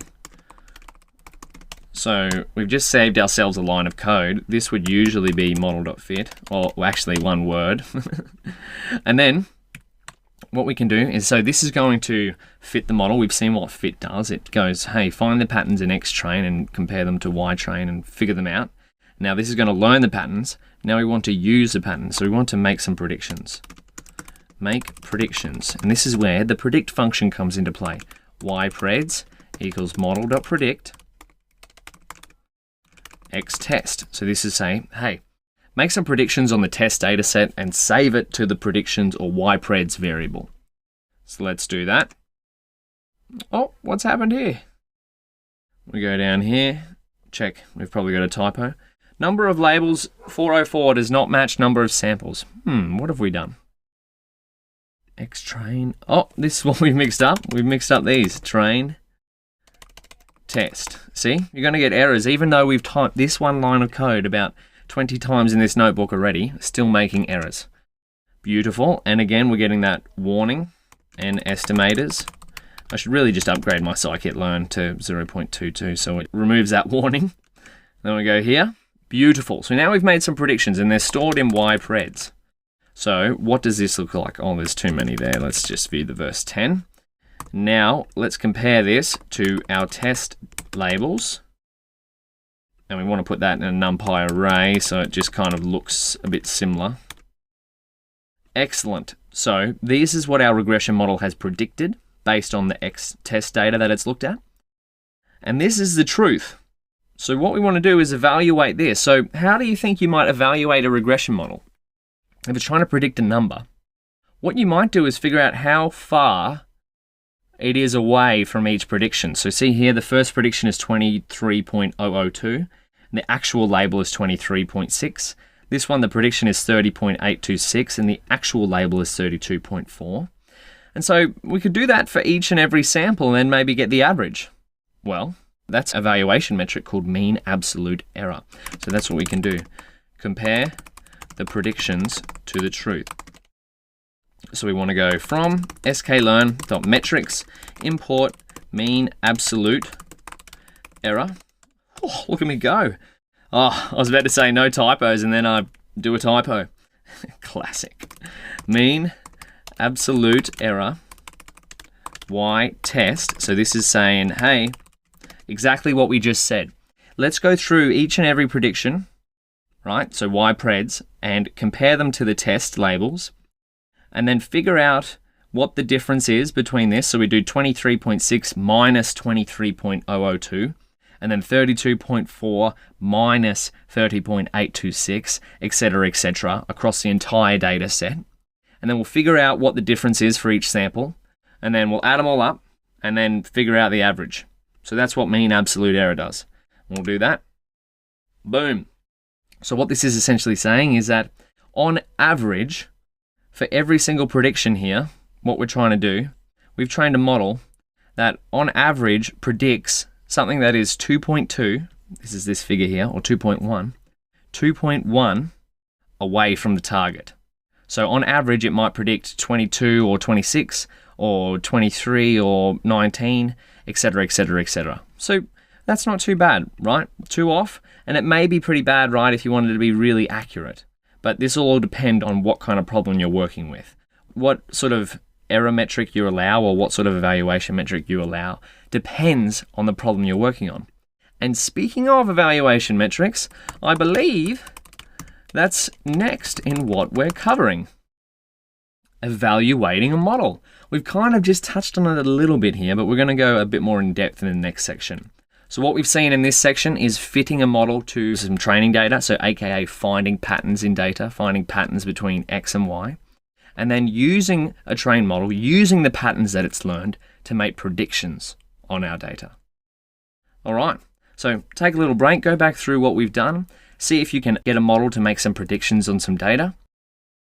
And then in the next section, we'll look at how we can evaluate our models. We've seen how to make predictions with our machine learning models once it's learned some patterns from the data, aka using those patterns. Now, how do we figure out whether those predictions are valid? Such as, could we use them in production? Or is our model just making things up? Or those predictions, do they actually hold water? So this is what we're going to cover in this section, is step 4, evaluating a model. So we'll get rid of this, but we'll put in a little heading here, evaluating machine learning model. Beautiful. Now, the first place we're going to have a look at is up here. And this is a scikit-learn documentation. We can actually find this by going scikit-learn evaluate a model. And it should come up 3.3, metrics and scoring. That's what we're after. So as you can see here, there are 3 different APIs for evaluating the quality of a model's prediction. And we're going to have a look at each of these. So we've got an estimator score method, we've got the scoring parameter, and we've got metric functions. You could read through this, but I prefer, as you probably do prefer too, is getting hands-on with the code. So let's see it in action. All right. Now, to do so, we're going to bring back our heart disease classification problem. We could scroll up and copy it, but again, I want you to get some practice writing it out, right? Because this is what we're here for. We're here to practice writing machine learning code. So we're going to import, this is a markdown cell, so I'm going to change that to code. We're going to import the random forest classifier. We've seen this before. And then we're going to set up a random seed. Wonderful. And then we're going to create our X and Y, our feature variables, heart disease.drop. We've already imported the data frame heart disease and axis equals 1. Beautiful. And we'll create our labels, heart disease. This is target. Excellent. Then we'll split it into train and test. So X test, Y train, Y test equals train test split, X, Y, test size equals 0.2. Wonderful. Then we'll instantiate our random forest classifier. Random forest, we could probably press tab here. We certainly can. And then we're going to fit it.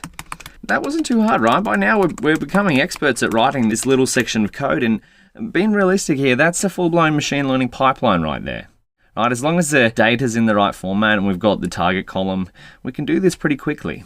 So now, if we run this, we can see that our model fits itself to the data. So basically it's finding the patterns in X train and Y train, or between those two.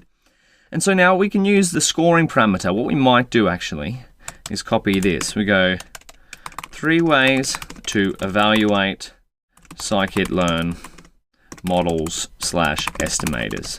Now this is just from the documentation. So we want 1 is estimator score method. This is the one we'll have a look at first. And then 2 is the scoring parameter. Scoring parameter, we'll have a look at that shortly. And then 3 is problem specific metric functions. Beautiful. So now we've got a little heading, we know what we're working with. So the first things first, we're going to check out the score method. So maybe put another heading in here. 1, 2, 3, 4.1, evaluating a model with the score method. Now, we've already seen this one, right? Because this is basically the default. It's a way to get a quick sniff, a quick understanding of how a model's doing. So if we call clf.score, right, because that's the score method, every estimator in scikit-learn has this little score method. So once you've instantiated a machine learning model here and you fit it to some sort of data, you can get its score. So look, we could even get its score on the training data. How does it go on here? 1. So it fits the training data perfectly. And then if we go here, score on the test data, 85%. So we've seen these figures before, right? Now, what is happening here? Well, let's have a look. Let's press Shift-Tab. Remember, you can press Shift-Tab within any method to see what it does or see its docstring. Returns the mean accuracy on the given test data and labels. And so what's happening here is that a model that would predict perfectly would get 100% here. And actually, I would say you should be skeptical of any model that gets always 100% because no model is perfect, right? If your machine learning model is always getting its predictions right, I'd say there's some sort of error in your data or some sort of error in the way you've trained it. So our model doesn't get everything correct, but at 85%, it's still far better than just guessing, right? Because remember, we've got two labels, heart disease or not. And so guessing would be just getting about 50%. Now, let's do the same as above, except with some regression code. And this time, I'll let you off for this video. We've already typed out a little machine learning pipeline. We'll come up here and we'll copy our regression code. We know it's regression because we've got the random forest regressor. And so we'll write it in a little comment here. Let's do the same, but for regression. Beautiful. What we might do is just fit it. Oh, we've already got the fit function there. See? Confusing myself. Beautiful. So the model is now fit, and now we'll do the score. Because we've run this cell, our X-test data has been replaced with the Boston data frame rather than the heart disease. So now we can just call it on X-test and then Y-test. Wonderful. And so you might be thinking, well, these numbers are quite similar here. 0.85, 0.87, and you're right, they are pretty close. But in fact, our regression model is actually, when we call score, it's actually using a different metric. Returns the coefficient of determination, or R squared of the prediction. Now, we'll dive a little bit deeper into some specific metrics per problem, but the thing to remember here is that the score function on every machine learning model has some kind of default evaluation metric built into it. So if we call a random forest regressor, chances are it'll use the coefficient of determination as the default score metric. And now if we call any regressor, if we go back to our machine learning map, if we call any one of these estimators here in the green boxes, the default metric will likely be the coefficient of determination because they will all be regression models. And the same goes for classification here, right? Returns the mean accuracy on the given test data and labels. So for all of these classification models in the green squares here, the default evaluation metric is accuracy. And so what happens when the score method gets called? The model makes predictions on X test, creates Y predictions like we've seen up here before, Y preds, and then it compares those predictions to the test, to the actual labels, and then returns back some sort of metric to compare how well our model actually did. All right, that's the score parameter in a nutshell. Makes some predictions, compares them to the actual real labels, and then gives us an idea of how well our model's doing. So this is probably the first one that you'll call when you first train and fit a model. You'll call the score parameter. That's why it's listed as the first one here in 3.3, the Scikit-learn documentation for metrics and scoring. So now we've seen score. Let's check out the scoring parameter. So what we'll do here, we'll create another heading ready for the next video. 4.2, evaluating a model using the scoring parameter. So before we get into that one, I would say press Shift Tab here and have a read of the doc string here and see if you can figure out what the coefficient of determination is. And the same thing goes for the accuracy here, or the classification default score metric. Press Shift Tab and have a read through here and see if you can understand what's going on. If the doc string doesn't really help you, try check out the documentation here, model evaluation. But otherwise, I'll see you in the next video. Wonderful. We've seen how to quickly get a sniff of how our machine learning model's doing and evaluate it using the score method. And that'll return a default evaluation metric depending on the problem we're working on. In regression, it returns the coefficient of determination, and in classification, it returns the mean accuracy. However, when you get further into a problem, it's likely you'll want to start using some more powerful metrics to evaluate your model's performance. And so naturally, the next step up from using score is to use a custom scoring parameter. So if we see here, we've looked at this one, estimator score method. And now we're going to have a look at using a scoring parameter. Model evaluation tools using cross-validation. Oh, we might have to see what that is. So let's dive into it, hey? What we're going to do is to work this out. Now, you'll have to bear with me for the next few videos because we're going to cover a fair bit here. Reason being is because evaluating a machine learning model is such an important step. It's one thing to call a fit function on some data, but the next most important thing is going, hey, is that model actually working? Is it learning something? Could we use that to predict in the future? And so that's why I'm making sure that we're covering a lot of ground here. So let's get started. What we're going to do is go from sklearn.model selection, import cross-val score. And as always, we're going to run the code first before we dive into what's actually going on. And what we do need is some classification code. So what we're going to do, we can copy this. You're allowed to copy this, by the way, because we've written it a fair few times now. So only thing different here of what we've done is we've imported cross-val score from scikit-learn's model selection. Now, the next thing we're going to do, because we've called fit there, we'll just put a little semicolon so we don't get a big output. You know what? This warning keeps coming up, so we might just keep changing that to n estimators equals 100. Wonderful. And so, cross-val score. It has the word score in it, but we've seen, what is this cross-val doing? Well, let's have a look. So go co.score. We're going to do the test data first, so we can compare. And then we'll do the same, but this time using cross-val score. Cross-val score. And cross-val score takes our classifier, it takes the X data, and it takes the Y data. Right? Not the test, and not the train. We'll see what's going on in a second. What's happening here? And again, we're getting another warning. This is just to say that the default value of CV will change from 3 to 5. So if we have a look at this, Shift Tab, let's read the docstring. Evaluating a score by cross-validation. What even is cross-validation? And so CV is going to give us a warning. This is where that warning is coming from. If we change this from CV equals, the default is 3. If we change it to 5, that warning is going to go away. And now we're going to get an array back of 5 different scores. So that's probably the first difference that you'll notice. Cross-val score returns an array, whereas score only returns a single number. Okay, so how can we figure this out? We need to figure out what cross-validation is, because that's, after all, what cross-val score is doing.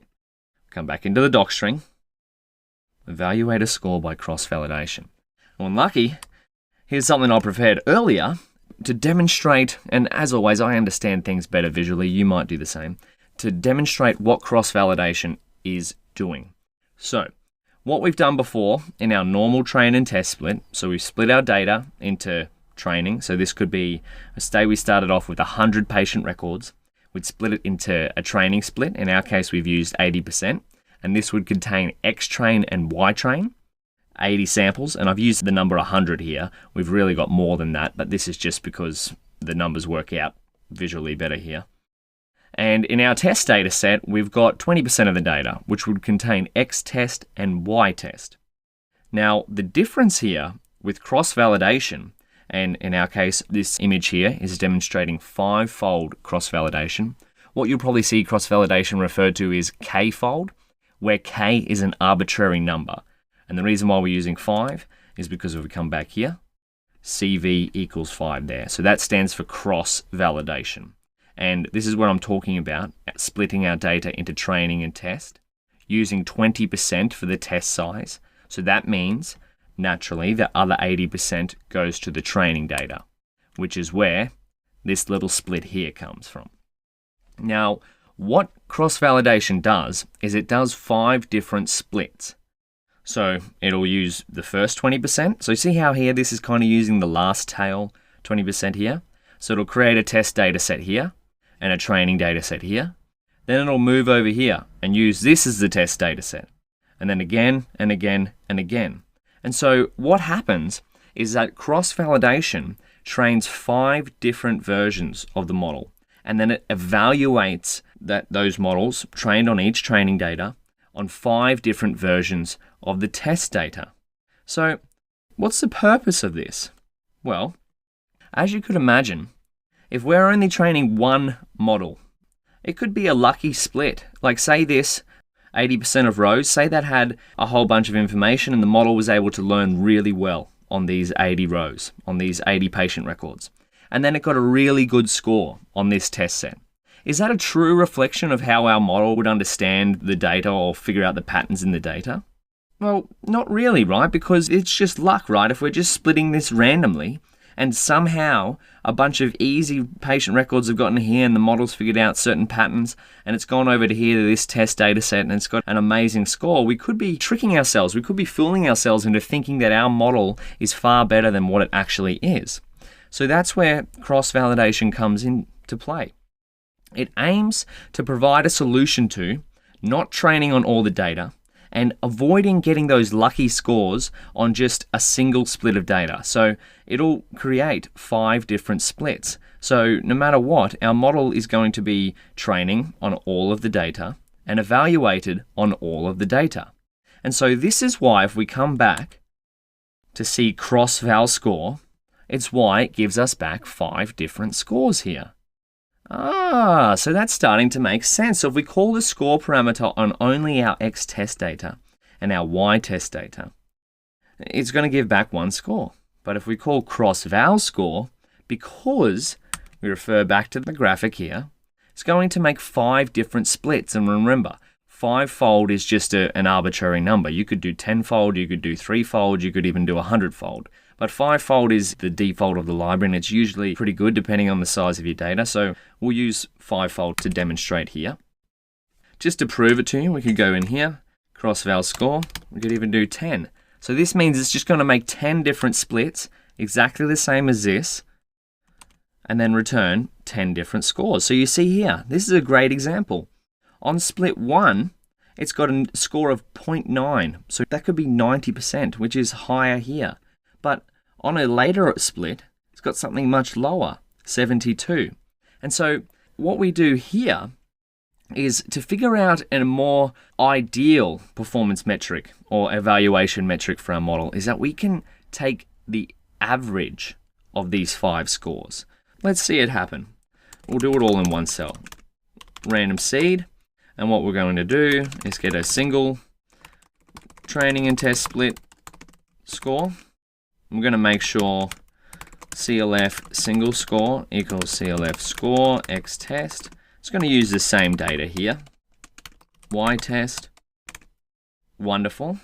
And then we're going to go take mean of 5-fold cross-validation score.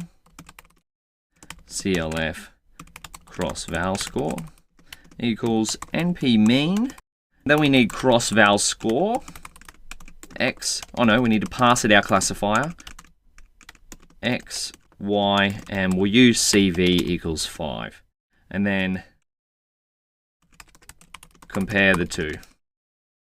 So we'll go CLF single score and then CLF cross-val score. Boom. So, what do we see here? Well, in our case, our original single score, which is now down here, this is the exact same number because we're using a random seed, using the same test data. Our single score is 0.85, but when we use cross-validation, when we use 5 splits, because CV equals 5, we get a score of 0.82. So it's slightly lower, but in this case, if you are asked to report the accuracy of your model, even though it is lower, you'd prefer the cross-validation metric over the non-cross-validation metric. Now wait, we haven't even used the scoring parameter at all. Well, that's because by default, it's set to none. Let's have a look. Scoring parameter set to none by default. So if we call cross-val score CLF X, Y, CV, we can pass scoring here, and it's going to be set to none. So if we do Shift Tab on this, how do I know this? Well, luckily the doc string comes in handy. See, by default, it's set to none. So if we keep scrolling down, move our notebook. So scoring, string, callable or none. Optional, default, none. Ah, okay. A string, C model evaluation documentation, that's what we've had a look up here. Or a scorer callable object / function with signature scorer estimator xy, which should return only a single value. If none, the estimator's default scorer, if available, is used. Ah, okay, now this is why we know that this is accuracy. Because if the scoring parameter of cross-val score is none, it uses the default scoring parameter of our estimator. And in our case, what is it? Default scoring parameter of classifier equals mean accuracy. And where did we see that before? We saw that in the last video when we go clf.score and we hit Shift Tab. Returns the mean accuracy on the given test data and labels. So that means when we have scoring set to none, it's going to use the default evaluation metric for cross-validation on our classifier. So if we hit Shift and Enter, it's going to return the same values, or it might be slightly different, right? Because we haven't set up a seed in this cell. So these values are going to be different to the cross-val score we see up there. If we'd run it in here, we would have seen similar values. Whew, what have we covered here? Well, as you might have guessed, the scoring parameter can be changed, right? So we can, as the docstring says, we can input our own scoring parameter here. We can change this to something other than none. That is what we're going to start to cover, right? We're going to have a look at in the next few videos some other classification model evaluation metrics that we can use with cross-validation. And so why we use cross-validation? Well, as we saw in the picture, cross-validation aims to solve the problem of not training on all the data, right? So we're creating 5 models and we end up having a model trained on all of the data, and avoiding getting lucky scores, so training on a single split. And we saw that in action with our single split score here, getting a slightly higher score than our cross-validation score. Whew, that's a lot. Now, we've still got a bit more to go. Let's get some in-depth classification metrics happening. I'll see you in the next video.